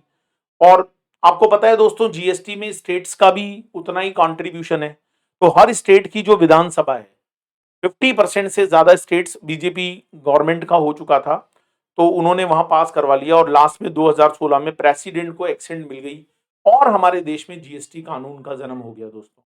तो ये एक छोटी सी कहानी थी, ये डेट्स आप लोगों को वैसे याद नहीं करनी है, एग्जाम में कोई ऐसे स्पेसिफिकली क्वेश्चंस नहीं बनने वाले, राइट। तो ये सारी बातें मैंने आप लोगों को बताई। तो अभी तक हमने क्या पढ़ा? अभी तक हमने सीजीएसटी और एसजीएसटी के बारे में पढ़ा, आईजीएसटी के बारे में पढ़ा, इंटर ट्रांजिशन कब होता है ये मैंने आपको बताया, इंडिया में कितने स्टेट हैं और कितने यूटी हैं ये मैंने आपको बताया, काउंसिल के बारे में हम आगे डिस्कशन करेंगे, कॉम्पनसेशन एक्ट और कॉन्स्टिट्यूशनल अमेंडमेंट एक्ट के बारे में बात हुई, विजय केलकर टास्क फोर्स से लेके और प्रेसिडेंट की एक्सेंट तक का एक फॉर्मूला, एक डेट्स मैंने आपको यहां पर बताकर दी। अब दोस्तों कुछ थ्योरेटिकल पार्ट है, मुझे पता है कि इस पर कोई अलग से डेस्क्रिप्टिव क्वेश्चन आने के चांस बहुत कम होते हैं फर्स्ट चैप्टर में से, लेकिन अगर आप जीएसटी को पूरा समझना चाहते हो दोस्तों, तो आपको पुराना लॉ और नया लॉ दोनों की चीजें पता होना जरूरी है।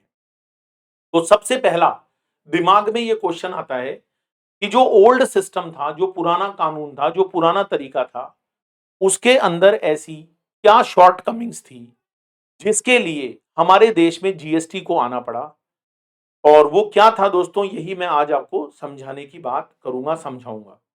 देखो, इस बात को समझने के लिए एक चीज हमेशा ध्यान देना, हमारे देश में डियर एक क्रेडिट सिस्टम होता है, क्रेडिट सिस्टम। अब आप कहोगे सर ये क्रेडिट सिस्टम क्या चीज है? तो क्रेडिट सिस्टम दोस्तों इनडायरेक्ट टैक्स के अंदर बहुत पहले से लगाया जा रहा है, सिंस फ्रॉम 1986, और इस क्रेडिट सिस्टम को हम लोग वैट बोलते हैं, वैट। दोस्तों वैट किसी टैक्स का नाम नहीं है, वैट का फुल फॉर्म होता है वैल्यू एडेड टैक्स।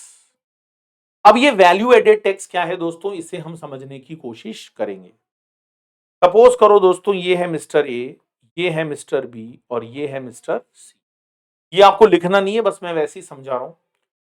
मान लो मिस्टर ए ने कोई प्रोडक्ट बनाया 100 रुपीज का, this is a finish goods for mister A, और मान लो वो ए सामान को बी को बेच रहा है टैक्स लगाकर, 10% टैक्स लगा 10 रुपए का, तो एक तरह से बी ने कितने में परचेज किया, 110 में, राइट। अब सपोज करो बी इसके अंदर 50 रुपीज का वैल्यू एडिशन करेगा, क्योंकि बी भी अपना प्रॉफिट कमाएगा, उसके भी खर्चे हुए होंगे। तो बात यह है कि 100 रुपए का माल बी ने 10 रुपए का टैक्स देके खरीदा, मतलब 100 रुपया उसने गुड्स के लिए दिए और 10 रुपीज मिस्टर बी ने टैक्स के लिए दिए, तो टोटल 110 दिए। अब अगर वो 100 रुपए का 100 रुपए में 50 रुपए वैल्यू एडिशन करना चाहता है, तो भाई ये जो 10 रुपए का टैक्स ए को मिला, किससे मिला, मिस्टर बी से, क्योंकि इनडायरेक्ट टैक्स में बर्डन जो होता है ना वो शिफ्ट होता है, ए अपना बर्डन बी के ऊपर डालेगा, तो वो बी से पैसे लेगा कि बी जरा पैसे दो 110 रुपए, तो ये टैक्स के 10 रुपए ए गवर्नमेंट को जमा कराएगा। आर यू एग्रीड और नॉट? बताओ दोस्तों, गवर्नमेंट के पास कितना पैसा पहुंच गया, 10 रुपया पहुंच गया। तो अब जब बी आगे फर्दर सेल करेगा सी को, तो मुझे एक बात बताओ, क्या ये 10 रुपए दोबारा लगने चाहिए? नहीं, नहीं लगने चाहिए। तो मिस्टर बी क्या करेगा, 100 के अंदर 50 ऐड करेगा 160, 110 में ऐड नहीं करेगा, क्योंकि 10 रुपया तो टैक्स का था। वो 100 के अंदर 50 ऐड करेगा और वो सेलिंग प्राइस रखेगा 160, और बी अब जब टैक्स लगाएगा तो वो 160 का 10% लगाएगा, इट कम्स टू 16 रुपीज। तो वो मिस्टर सी को 176 में गुड्स को सोल्ड करेगा। तो दोस्तों मुझे एक बात बताओ, यहां पर मिस्टर बी को मिस्टर सी से 16 रुपए, 16 रुपीज यहां पर कलेक्ट हुआ, 16 रुपए यहां पर कलेक्ट हुआ, तो इस 16 में से मुझे ये बताओ, बी के ऊपर ऑलरेडी कितने का बर्डन आया था? 10 का, और ये 10 गवर्नमेंट के पास पहुंच भी चुके थे। तो मिस्टर बी को जैसे ही 16 रुपया मिलेगा तो 16 रुपीज में से मिस्टर बी 10 रुपीज का क्रेडिट ले लेगा, और वो गवर्नमेंट को कितना पैसा जमा कराएगा? 6 रुपीज। ठीक है, तो गवर्नमेंट को बोलो 16 रुपया मिला या नहीं मिला? 10 रुपीज पहले मिल गया, 6 रुपीज अभी मिल गया, तो पूरा 16 रुपया मिल गया गवर्नमेंट को। गवर्नमेंट को कितना पैसा मिल गया? 16 रुपया मिल गया। इज इट राइट और नॉट? यस। तो ये जो 10 रुपया आपने माइनस किया, दैट इज कॉल्ड क्रेडिट। आपने 10 रुपए की क्रेडिट ले ली, आपने इनपुट टैक्स की क्रेडिट ले ली। ए के लिए आउटपुट टैक्स है और ये मिस्टर बी के लिए इनपुट टैक्स है। तो इसके पीछे रीजन ये है कि टैक्स पर टैक्स ना लगे, टैक्स पर टैक्स ना लगे। अच्छा, अगर मान लो क्रेडिट सिस्टम हमारे देश में नहीं होता, अच्छा वैट का मतलब क्या होता है? Value added tax. मुझे बताओ 100 का माल अगर आप 150 में बेचोगे तो वैल्यू एडिशन कितना हुआ? 50 रुपए हुआ। ओ सॉरी, मैंने यहां पर थोड़ा सा गलत कर दिया। हम यहां पर 100 में अगर 50 जोड़ेंगे तो ये 150 होगा, और 150 पर अगर हम 10% लगाएंगे तो ये हमारा 15 रुपया होगा। 15 में से 10 का क्रेडिट मिल जाएगा और हम 5 रुपया गवर्नमेंट को जमा करा देंगे। तो गवर्नमेंट के पास 10 रुपया पहले पहुंच गया है, 5 रुपया अभी पहुंच गया, गवर्नमेंट को 15 रुपीज मिल गया, राइट। लेकिन दोस्तों मुझे एक बात बताओ, इसको तो कहते हैं वैट, वैल्यू एडेड टैक्स।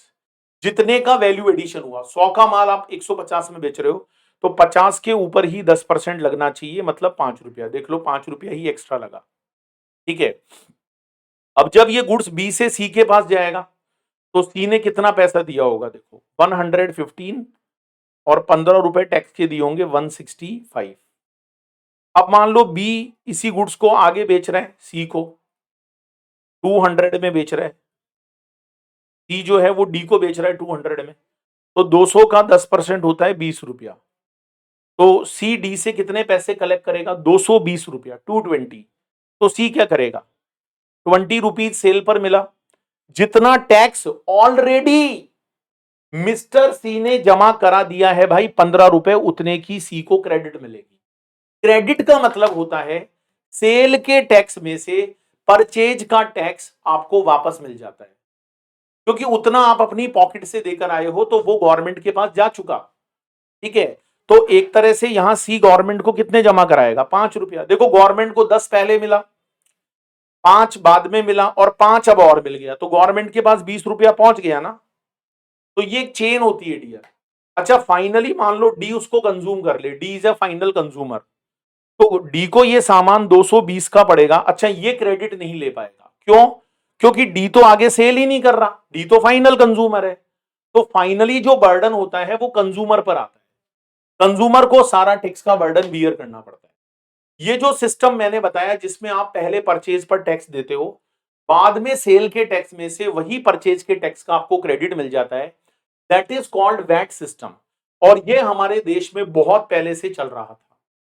आपको मैं बताऊं डियर, 1986 एक्साइज ड्यूटी के जमाने से चल रहा था। हमारे देश में मैन्युफैक्चरिंग पर एक्साइज लगती थी तो वहां पर भी क्रेडिट मिलता था। हमारे देश में सर्विस टैक्स लगाया जाता था, वहां पर भी जो टैक्स आप सर्विस टैक्स पहले देकर आए हो उसका क्रेडिट मिलता था। हमारे देश में सेल टैक्स लगाया जाता था, उसका भी ऐसे ही क्रेडिट मिलता था। लेकिन दोस्तों इन सारे टैक्सेस को सबजूम्ड करके एक नया टैक्स आया जिसको हम बोलते हैं जीएसटी। तो जीएसटी कोई अलग कानून, कोई अलग तरह का टैक्स नहीं है, ये भी टैक्स ही है, लेकिन आप इसको बोल सकते हो मॉडिफाइड वैट। मतलब उस वैट को मॉडिफाई किया गया। अब मॉडिफाई कैसे किया गया वही समझाने वाली बात है। तो आपको वैट का सिस्टम समझ में आया? वैट जो है ना वो किसी टैक्स का नाम नहीं है दोस्तों, वो एक सिस्टम है, वो एक मैकेनिज्म है, और वही वैट सिस्टम जीएसटी के अंदर भी है। लेकिन पुराने लॉ में और नए जीएसटी कानून में क्या फर्क है वही समझने की बात है। ऐसी क्या मजबूरियां रही होगी सरकार के साथ कि जीएसटी कानून को लाना पड़ा, क्योंकि इनपुट क्रेडिट तो पहले भी मिलता था, आज भी मिलता है जीएसटी में, लेकिन ऐसी कौन सी शॉर्टकमिंग्स थी उसके बारे में दोस्तों आज हम यहां पर चर्चा करेंगे, बात करेंगे। देखो, shortcomings in the old system. पहला शॉर्ट कमिंग है non availability of credit of local taxes other than VAT. Other than VAT, local taxes का पहले क्रेडिट नहीं मिलता था दोस्तों। बहुत सारे लोकल टैक्सेस थे, बहुत सारे लोकल टैक्सेस हमारे राज्य में लगाए जाते थे। जैसे ये देखो नीचे, थोड़ा सा मैं पहले आगे बताऊं आपको। ये देखो, स्टेट के अंदर सेंट्रल सेल्स टैक्स मिलता था, वैट मिलता था, entry tax, luxury tax, tax on advertisement, taxes on lottery, इतने सारे स्टेट के टैक्सेस थे। ये सारे टैक्सेस अब क्या बन गए भाई, ये जीएसटी के अंदर सबजूम्ड हो गए। अच्छा, जीएसटी में खासियत क्या है, सेंट्रल वाला टैक्स हो या स्टेट वाला टैक्स हो, आपको फुल क्रेडिट मिलता है, फुल क्रेडिट। पहले क्या होता था कि सेंट्रल वाले टैक्स का क्रेडिट स्टेट से नहीं मिल पाता था, स्टेट वाले का सेंट्रल से नहीं मिल पाता था। और बात भी सही है, अगर मैं परचेज पर टैक्स मोदी जी को दूंगा और सेल पर टैक्स मैं ममता दीदी को दूंगा, या मैं अशोक गहलोत जी को दूंगा, या मैं दिल्ली के केजरीवाल सरकार को दूंगा, तो स्टेट वाले मुझे मोदी जी को जो मैं टैक्स देकर आया हूं उसका क्रेडिट क्यों देंगे। तो ये पुराने सिस्टम के अंदर एक बहुत बड़ी नाकामी थी कि टैक्सेस का कई बार क्रेडिट नहीं मिल पाता था। हाँ, वैट का क्रेडिट मिलता था। वैट मतलब यहां सेल टैक्स से है, ये लोकल सेल टैक्स होता था। जैसे मैंने राजस्थान में खरीदा, राजस्थान में बेचा, तो मुझे क्रेडिट मिलता था, ठीक है। लेकिन अगर मैं राजस्थान से यूपी लेकर जा रहा हूं तो फिर मुझे क्रेडिट लेने में प्रॉब्लम आती थी, क्योंकि राजस्थान से जब यूपी लेकर जाओगे और आगे यूपी में फिर फर्दर सेल होगा, तो टैक्स तो राजस्थान को मिला होगा, क्योंकि पहले ओरिजिन बेस्ड सिस्टम था। तो यूपी का सरकार क्रेडिट कैसे देगा। अच्छा, जब क्रेडिट नहीं मिलता है दोस्तों, जब क्रेडिट नहीं मिलता है तो एक इफेक्ट होता है जिसको बोलते हैं कैस्केडिंग इफेक्ट। तो पहला पॉइंट तो समझ में आ गया कि non availability of credit of local taxes other than VAT. VAT को छोड़ दो, बाकी जितने भी लोकल टैक्सेस होते थे उनका पहले के टाइम पर क्रेडिट नहीं मिलता था। मतलब वो टैक्स आप पे तो करोगे परचेज पर, लेकिन आप उसको सेल के टैक्स में से माइनस नहीं कर पाओगे, क्रेडिट का सिस्टम नहीं था पहले। दूसरी बात, कैस्केडिंग इफेक्ट। अब आप कहोगे सर ये कैस्केडिंग इफेक्ट क्या होता है, समझाओ। मान लो मैंने 100 रुपए का गुड्स खरीदा 10 रुपए टैक्स देकर 110 में, और मुझे इस 10 रुपीज का सपोज करो क्रेडिट नहीं मिलता है। अब मैं बिजनेसमैन हूं, तो भाई जब मुझे क्रेडिट नहीं मिलेगा तो मैं तो यही बोलूंगा ना कि मेरी कॉस्ट 110 है। मैं ऐसे थोड़ी बोलूंगा कि मेरी कॉस्ट 100 है। अरे भाई, मैं 10 रुपए का टैक्स देकर आया और मुझे उसका आगे कोई क्रेडिट नहीं है गवर्नमेंट से, मुझे वो माइनस भी नहीं करने दिया जाएगा, तो मैं तो अपने प्रोडक्ट की कॉस्ट 100 थोड़ी बताऊंगा, मैं तो अपने प्रोडक्ट की कॉस्ट 110 बताऊंगा। अच्छा, अब मैं इसमें 50 रुपए वैल्यू एडिशन करूंगा, मतलब 160 में मैं उसको आगे फर्दर मिस्टर बी को सेल करूंगा, तो मैं इस 160 पर 10% लगाऊंगा, इट कम्स टू 16 रुपीज। अब दोस्तों अगर मैं आपको सही बताऊं ना, तो यहां टैक्स के ऊपर टैक्स लग गया। कैसे लग गया, क्योंकि 110 के अंदर 10 रुपया टैक्स का था, फिर आपने 50 रुपए अपना प्रॉफिट मार्जिन जोड़ा, तो आपने सेलिंग प्राइस 160 रखी, टैक्स के ऊपर टैक्स। मतलब आपने 160 का 10% लगाया, तो जो टैक्स 15 आना चाहिए था वो अब यहां 16 आ रहा है। It is called cascading, tax on tax, double tax, tax on tax हो गया भाई। अब अगर क्रेडिट नहीं मिलेगी तो जो सामने वाला बी है वो कहेगा मेरे लिए 176 का है, 160 मैंने प्रोडक्ट के दिए, 16 रुपया मैंने जो है वो टैक्स का दिया। अच्छा, बी को भी मान लो क्रेडिट नहीं मिलेगा, तो बी जब सी को बेचेगा, सपोज करो बी ने अपना वैल्यू एडिशन किया 100 रुपया, तो मिस्टर बी इसका सेलिंग प्राइस रखेगा 276, और फिर इसके ऊपर 10% लगाया जाएगा 27.6। तो टैक्स के ऊपर टैक्स और फिर उसके ऊपर टैक्स, इसको बोलते हैं कैस्केडिंग इफेक्ट, कुंदकीय प्रभाव। हिंदी में बहुत खतरनाक नाम है, कुंदकीय प्रभाव, टैक्स पर टैक्स। तो दोस्तों मैं आप लोगों को यहां बताना चाहूंगा, पुराने सिस्टम में सीएसटी का क्रेडिट नहीं मिलता था। अब ये सीएसटी क्या होती है, सेंट्रल सेल्स टैक्स, इसका क्रेडिट क्यों नहीं मिलता था ये मैं आपको समझाता हूं। देखो, मेरी बात को बहुत ध्यान से सुनना। ये है राजस्थान और ये है यूपी। पुराने टाइम में क्या होता था दोस्तों, राजस्थान से गुड्स अगर आप यूपी लेकर जा रहे हो, तो इसका मतलब ये आप एक तरह से इंटर स्टेट सेल कर रहे हो। अच्छा, उस समय जीएसटी नहीं था, उस समय लगता था सीएसटी, सेंट्रल सेल्स टैक्स। मान लो 100 रुपया का प्रोडक्ट है और 4% सीएसटी लगा, तो आप ये प्रोडक्ट 104 में बेचते थे यूपी में। अब ए ने ये प्रोडक्ट किसको बेचा? बी को बेचा। अच्छा, बी से ए को कितने पैसे मिले? 100 रुपीज तो गुड्स के मिले, और 4% मतलब 4 रुपया का टैक्स मिला सीएसटी। अच्छा, सीएसटी का जो टैक्स होता था उसे लगाती तो सेंट्रल गवर्नमेंट थी, लेकिन दोस्तों उसे कलेक्ट कौन करता था? उसे कलेक्ट करता था स्टेट गवर्नमेंट। अच्छा बताओ, कौन सी स्टेट गवर्नमेंट कलेक्ट करती होगी सीएसटी को? मैंने कल की क्लास में भी बताया था, ओरिजिन स्टेट। पहले डेस्टिनेशन प्रिंसिपल था ही नहीं, पहले ओरिजिन प्रिंसिपल था। तो सामान तो यूपी जा रहा है, लेकिन 4 रुपया का जो टैक्स मिलेगा वो टैक्स हम राजस्थान गवर्नमेंट को जमा कराएंगे, जो अशोक गहलोत जी है, 4 रुपया उनको मिलेगा। अब आगे की कहानी सुनना। प्रोडक्ट यूपी में चला गया, अब बी ने ये माल आगे सी को बेच दिया, वो भी यूपी के अंदर ही है, दोनों यूपी के अंदर है।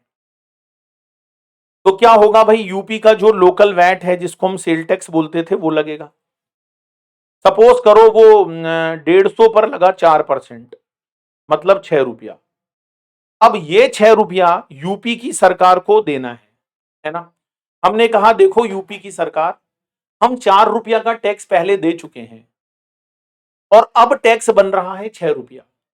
तो प्लीज यूपी की योगी सरकार, हमसे 2 रुपया ले लो ना। यूपी सरकार बोलेगी भाई मुझे 4 रुपया तुमने पहले कब दिया? मुझे तो कोई पैसा नहीं मिला।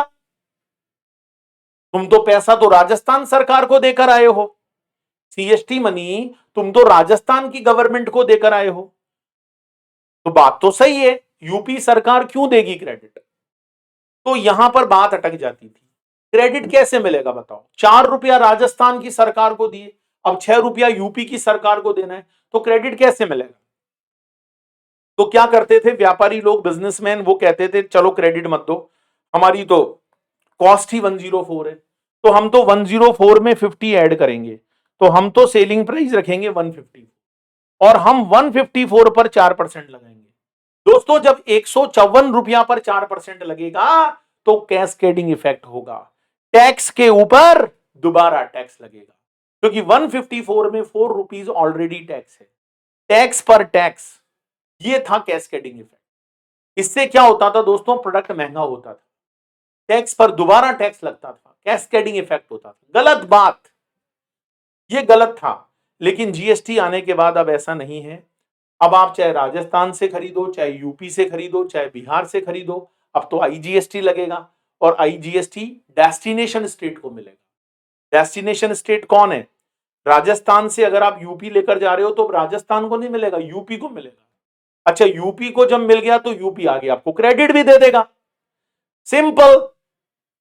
अरे भाई, राजस्थान से अगर कोई सामान यूपी जा रहा है तो उसके ऊपर अब आईजीएसटी लगता है, और आईजीएसटी में जो स्टेट वाला शेयर होता है, स्टेट वाला, वो किसको मिलता है बताओ? डेस्टिनेशन स्टेट को मिलता है। अभी मैं आपको प्रैक्टिस करा के दिखाऊंगा क्वेश्चन का, और आगे जब आप यूपी में सेल करोगे तो क्रेडिट भी मिलेगा आपको, कोई दिक्कत नहीं है। तो पुराने लॉ में ये एक बहुत बड़ी प्रॉब्लम थी, cascading effect due to non availability of CST credit. CST की क्रेडिट नहीं मिला करती थी, जिसके कारण एक बहुत बड़ी प्रॉब्लम आती थी भाई, कि टैक्सेशन डबल, मतलब एक तरह से कैस्केडिंग इफेक्ट होता था। इसके बाद third point, cascading effect due to inclusion of excise duty while calculating VAT. मुझे पता है दोस्तों कि आप जिस लेवल पर पढ़ रहे हो ऐसे क्वेश्चंस आने के चांस कम है, लेकिन अगर आप इस ओल्ड सिस्टम को नहीं समझोगे तो नया जीएसटी सिस्टम आपको कैसे समझ में आएगा। और आप चैप्टर नंबर 1 को हल्के में मत लेना, ऑब्जेक्टिव क्वेश्चंस यहां से पक्का बन सकते हैं। अब आप ये कहोगे थर्ड पॉइंट में कि भाई एक्साइज ड्यूटी का क्रेडिट भी नहीं मिलता था, जिससे कैस्केडिंग इफेक्ट होता। मेरी बात को समझना। सपोज करो आप गारमेंट्स बनाते हो रेडीमेड, तो आप जब गारमेंट्स कहीं से खरीद कर लाओगे तो उस पर क्या लगी होगी? एक्साइज ड्यूटी, क्योंकि पहले कपड़ा बनाया गया होगा तो एक्साइज ड्यूटी लगी। अब कपड़ा लाके आपने कपड़ा बना दिया और आगे आप उसको फर्दर सेल कर रहे हो, और फिर से अगर एक्साइज लग रही है तो बोलो एक्साइज में से एक्साइज का क्रेडिट तो मिलेगा ना? हाँ मिलेगा। क्यों मिलेगा? क्योंकि पहले वाली एक्साइज भी सेंट्रल के पास गई, दूसरा जब एक्साइज लगेगी तो वो भी सेंट्रल के पास जाएगी, सबका मालिक एक है सेंट्रल, तो क्रेडिट लेने में कोई दिक्कत नहीं है, कैस्केडिंग इफेक्ट नहीं होगा। लेकिन दोस्तों जब आप शर्ट्स बनाकर पैंट बनाकर बेचोगे तो साथ में वैट लगता था, और वैट जो होता था वो लोकल टैक्स होता था। वो जैसे मान लो राजस्थान में बेच रहे हो तो राजस्थान की सरकार को मिलता था। अब मुझे एक बात बताओ दोस्तों, आपने एक्साइज जो दी है वो सेंट्रल गवर्नमेंट को दी है, और जो लोकल टैक्स है वो राजस्थान गवर्नमेंट को देना है, तो क्या सेंट्रल गवर्नमेंट की टैक्स का क्रेडिट राजस्थान गवर्नमेंट आपको दे देगी? कभी नहीं देगी, क्योंकि राजस्थान गवर्नमेंट को पैसा पहले मिला ही नहीं, तो वो आपको क्रेडिट क्यों देगी? और जब जब क्रेडिट नहीं मिलता, जब जब टैक्स का बर्डन आया और उसका क्रेडिट नहीं मिलता, तो दोस्तों वो जो टैक्स का पैसा होता है वो गुड्स की कॉस्ट में ऐड हो जाता है, और जब टैक्स का पैसा गुड्स की कॉस्ट में ऐड हो जाता है तो उसके ऊपर जब दोबारा टैक्स लगता है, that is called tax on tax cascading effect. तो ये एक बहुत बड़ी शॉर्टकमिंग थी जो अब जीएसटी में पूरा एबॉलिश हो गई है, क्योंकि सभी तरह के सेंट्रल टैक्सेस और सभी तरह के स्टेट टैक्सेस का क्रेडिट जीएसटी के अंदर मिलता है। कैसे मिलता है उसके लिए मैं आपको प्रैक्टिकल क्वेश्चंस करा के दिखाऊंगा। चौथा point, fourth point, double taxation of a transaction as both goods and services. देखो, cascading effect, tax on tax अलग चीज है और डबल टैक्सेशन यहां पर अलग चीज है। डबल टैक्सेशन क्या है वो मैं आपको समझाता हूं, ध्यान से सुनिएगा। डबल टैक्सेशन का मतलब क्या है? तो दोस्तों अगर आप डबल टैक्सेशन की बात करोगे तो मैं आपको इसका एक बहुत बढ़िया एग्जांपल देता हूं। रेस्टोरेंट गए हो क्या कभी रेस्टोरेंट? हाँ सर गए हैं ना। जैसे मान लो दोस्तों आप रूफटॉप रेस्टोरेंट गए, आपको डिनर लेना था, कैंडल लाइट डिनर, आप और आपके जो साथी हैं आप वहां पर गए और आपने वहां कैंडल लाइट डिनर लिया, तो रेस्टोरेंट में आपका मान लो बिल आया 1500 रुपए का, और ज्यादा अच्छे में गए तो 2500 रुपए का बिल आया। आप दो जने गए थे वहां कैंडल लाइट डिनर करने, है ना? तो दोस्तों मुझे एक बात बताओ, ये जो 2500 का बिल रेस्टोरेंट वाले आपको बनाकर देंगे, इसको गुड्स का सेल मानेंगे या सर्विस का? जल्दी से बताओ, ये गुड्स है या सर्विस है? इसको हम गुड्स बोले या सर्विस बोले? क्योंकि 2500 का बिल बनाया तो कोई सामान थोड़ी 2500 का था। कढ़ाई पनीर 350, अरे 350 में 50 रुपए का पनीर नहीं था, है? दाल मखनी 400 रुपया, 50 रुपए की दाल नहीं थी उसमें। तो सोचो भाई, क्या इतना पैसा गुड्स का है? ना, उसमें सर्विस भी इंक्लूड है। जब आप वहां जाते हो धीरे धीरे म्यूजिक बजता है, एक अलग ही माहौल होता है, अलग से खुशबू आती है, आपको एक बहुत रिस्पेक्ट मिलता है, मे आई हेल्प यू सर, है ना? तो उस बात के पैसे हैं, एम्बियंस के पैसे हैं यार। एक तो नॉर्मल थड़ी पर बैठकर कॉफी पियो और एक सीसीडी में पियो, तो सीसीडी का कॉफी महंगा क्यों है? इसीलिए तो महंगा है भाई। तो उसमें गुड्स भी होता था और उसमें सर्विस भी होती। अब सुनो मेरी बात, गुड्स पर लगता था वैट, लोकल सेल टैक्स जिसे हम बोलते हैं, और ये जाता था स्टेट गवर्नमेंट के पास, और सर्विस पर लगता था पहले के केस में सर्विस टैक्स, और ये जाता था सेंट्रल गवर्नमेंट के पास। दोनों अलग अलग गवर्नमेंट्स को जाता था। अब लड़ाई ये थी कि 2500 रुपए में कितना गुड्स माने और कितनी सर्विस माने, क्योंकि उसको डिस्टिंग्विश करना तो बड़ा मुश्किल है। क्योंकि जब आप कहीं रेस्टोरेंट में जाते हो तो जो मेन्यू कार्ड होता है, क्या उसमें ये लिखा होता है कि 2500 में सर्विस का पार्ट कितना है और गुड्स का पार्ट कितना है? अगर ऐसे लिख दो भाई तो कई लोग खुद ही खड़े हो के ऑर्डर लेने लग जाएं कि भैया वेटर तू भग जाए यहाँ से, मुझे सर्विस नहीं चाहिए। कंसोलिडेटेड अमाउंट होता है भाई, 350 रुपया का अगर कढ़ाई पनीर है तो क्या आप बता सकते हो 350 रुपया में कितना गुड्स और कितना सर्विस है? नहीं बता सकते। तो भाई स्टेट गवर्नमेंट कहती थी नहीं इसमें मटेरियल का पोर्शन ज्यादा है, सेंट्रल गवर्नमेंट कहती थी नहीं नहीं 2500 में तो सर्विस का पोर्शन ज्यादा है। तो मुझे आज भी याद है, मैं पहले ही काम किया करता था, तो जैसे वैट वालों ने फिक्स कर दिया 70%, एक एडॉक परसेंटेज फिक्स कर दिया कि चलो 70% को हम लोग यहाँ पर गुड्स मान लेते हैं, तो 2500 रुपया का 70%। देखो मैं बताता हूँ आपको,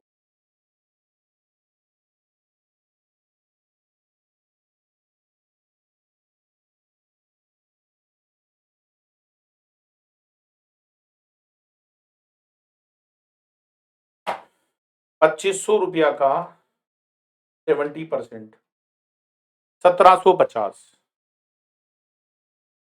ये गुड्स का पोर्शन है। सपोज करो यहां वैट की रेट थी 10%, तो उधर सर्विस टैक्स बोलता था नहीं 40% इज अ सर्विस। अब अगर मैं 2500 का 40% करूं तो ये आता है 1000। इस पर मान लो सर्विस टैक्स की रेट थी 12%। तो एक बात बताओ भाई, अगर आप 70% को गुड्स मान रहे हो तो फिर सर्विस 30% ही होनी चाहिए, या अगर आप 40% को सर्विस मान रहे हो तो गुड्स 60% होना चाहिए। तो लड़ाई होती थी सेंट्रल और स्टेट में, और इसके बीच में पिस्ता कौन था? असेसी। डबल टैक्स देखो, 70% पर आप लोकल सेल टैक्स लगाओगे और 40% पर सर्विस लगाओगे, तो इसका मतलब 10% पोर्शन ऐसा है जिस पर वैट भी लग गया और सर्विस टैक्स भी लग गया। अरे वैट भी लग गया और सर्विस टैक्स भी लग गया सेंट्रल और स्टेट की लड़ाई में। अरे अगर आप 70% को गुड्स बोलते हो तो सर्विस तो 30 होनी चाहिए ना, लेकिन सर्विस टैक्स वाले बोलते थे ना जी ना, हम क्यों माने, हम तो सर्विस 40 मानेंगे। और अगर आप सर्विस 40 मानते हो तो फिर गुड्स 60 मान लो, तो इधर वैट वाले नहीं मानते थे। तो इस चक्कर में मैंने बहुत बार देखा है कि कॉमन जो 10% है, कॉमन 10%, उस पर वैट भी लग रहा था और सर्विस टैक्स भी लग रहा था। ये सरासर अन्याय है दोस्तों। तो ये पुराने लॉ में एक बहुत बड़ी प्रॉब्लम थी, that is called double taxation, कि एक ही अमाउंट पर आपको वैट भी देना पड़ रहा है, एक ही अमाउंट पर आपको सर्विस टैक्स भी देना पड़ रहा है। It is called double taxation. अब जीएसटी में ऐसा नहीं है, अब जीएसटी में ऐसा नहीं है। ठीक है। फिफ्थ पॉइंट है non integration of VAT and service tax. Integration था ही नहीं, वैट स्टेट को मिलता था, सर्विस टैक्स सेंट्रल को मिलता था, तो इंटीग्रेशन ही नहीं था। लेकिन अब इंटीग्रेशन है। अब आप गुड्स परचेज करके लाओ या सर्विस, अब आप गुड्स की सप्लाई करो या सर्विस की, आपस में इजीली क्रेडिट मिलता है, बहुत इजीली। मैं आपको क्वेश्चन करके दिखाऊंगा। 6 पॉइंट बोलता था no CENVAT after manufacturing stage. CENVAT का मतलब है सैन प्लस वैट, सैनवेट का मतलब है सैन प्लस वैट, सैन मतलब सेंट्रल, वैट मतलब वैल्यू एडेड टैक्स। तो value added tax is not a tax, it is a system, it is a system. ये एक प्रणाली है दोस्तों, मैकेनिज्म है। तो पहले मैन्युफैक्चरिंग स्टेज तक तो आप एक्साइज का क्रेडिट ले लेते थे, लेकिन जैसे ही लोकल या वैट सेल टैक्स लगता था तो फिर क्रेडिट मिलना बंद हो जाता था। तो ये 6 पॉइंट आप लोग याद रखोगे। पहला, लोकल टैक्सेस का क्रेडिट नहीं मिलना, बहुत बड़ा शॉर्टकमिंग। सीएसटी का क्रेडिट नहीं मिलना, जिससे कैस्केडिंग इफेक्ट होता था। एक्साइज ड्यूटी जो होती थी बेसिकली, उससे कैस्केडिंग इफेक्ट होता था क्योंकि वैट का क्रेडिट नहीं मिलता था। डबल टैक्सेशन हो जाता था, एक ही आइटम पर वैट भी और एक ही आइटम पर सर्विस टैक्स भी। वैट और सर्विस टैक्स का इंटीग्रेशन नहीं होने से प्रॉब्लम्स होती थी। मैन्युफैक्चरिंग स्टेज के बाद आपको क्रेडिट नहीं मिलता था। तो ये दोस्तों पुराने लॉ के अंदर शॉर्ट कमिंग्स थी, और इन सभी शॉर्ट कमिंग्स को दूर करने के लिए एक नए अवतार का जन्म हुआ जिसे हम लोग बोलते हैं जीएसटी। तो जीएसटी हमारी कंट्री में क्यों आया माय डियर फ्रेंड्स? क्योंकि पुराने कानून में, पुराने टैक्सेस के अंदर बहुत बड़ा शॉर्ट कमिंग था दोस्तों, और उन सारे शॉर्ट कमिंग्स को दूर किया गया। इसी कारण दोस्तों जीएसटी का जन्म हुआ है। मैं आपको नेक्स्ट क्लास में जीएसटी की कंप्लीट क्वेश्चन करवाऊंगा, और एक क्वेश्चन ऐसा होगा डियर जिसे अगर आप कर लोगे तो जीएसटी का सारा कॉन्सेप्ट आपको क्लियर हो जाएगा। तो आज हम अपनी यात्रा को यहीं पर फिनिश करेंगे। एक बार फटाफट से रिव्यू कर लेते हैं। भाई intra transaction with in a state और विद इन अ यूटी होता है। इंटर ट्रांजेक्शन जो होता है वो स्टेट या यूटी के बाहर होता है। जब सीजीएसटी लगता है तो सेंट्रल गवर्नमेंट को मिलेगा, जब एसजीएसटी लगेगा तो स्टेट को मिलेगा। यूटी जीएसटी लगेगा तो मिलेगा सेंट्रल को, लेकिन उस यूटी के लिए अलग रखा जाएगा। आईजीएसटी का पैसा पूरा एक बार सेंट्रल के पास जाएगा, फिर सेंट्रल आगे रेस्पेक्टिव जो कंज्यूमिंग स्टेट है उसको क्रेडिट ट्रांसफर करेगी। इंटर स्टेट क्या होता है मैंने बताया आपको। इंडिया में कितने यूटी हैं, कितने स्टेट है, ये हमने डिस्कस किया। कॉम्पनसेशन एक्ट 2017 लाया गया, क्यों लाया गया मैंने बताया। कॉन्स्टिट्यूशन अमेंडमेंट एक्ट 2016 आया, क्यों आया। इसके बाद शॉर्ट कमिंग्स क्या थी ओल्ड सिस्टम में, क्रेडिट नहीं मिलना, कास्केडिंग इफेक्ट होना, ये सारी बातें मैंने आप लोगों को बताई। तो भाई ये क्लास भी मेरा यूट्यूब पर अपलोड हुआ है, अगर आपको अच्छा लगा है तो एक बार लाइक का बटन प्रेस करिएगा, मुझे बहुत अच्छा लगेगा, मोटिवेशन मिलेगा। ठीक है, नेक्स्ट क्लास में हम एक प्रैक्टिकल एग्जांपल करेंगे, तो आप लोग इन नोट्स को जरूर लिखिएगा। वैसे मैं पीडीएफ भी शेयर कर दूंगा, मुझे कोई दिक्कत नहीं है, मैं आपके भले की बात बोल रहा हूं, क्योंकि मेरे लास्ट बैच में बहुत सारे स्टूडेंट्स को बेनिफिट मिला है लिखने से। Thank you very much, tata bye bye. और लास्ट में एक ही बात बोलूंगा भाई, जोश दिल में जगाते चलो, अरे जोश दिल में जगाते चलो और जीत के गीत गाते चलो। Thank you very much my dear friends, thank you very much.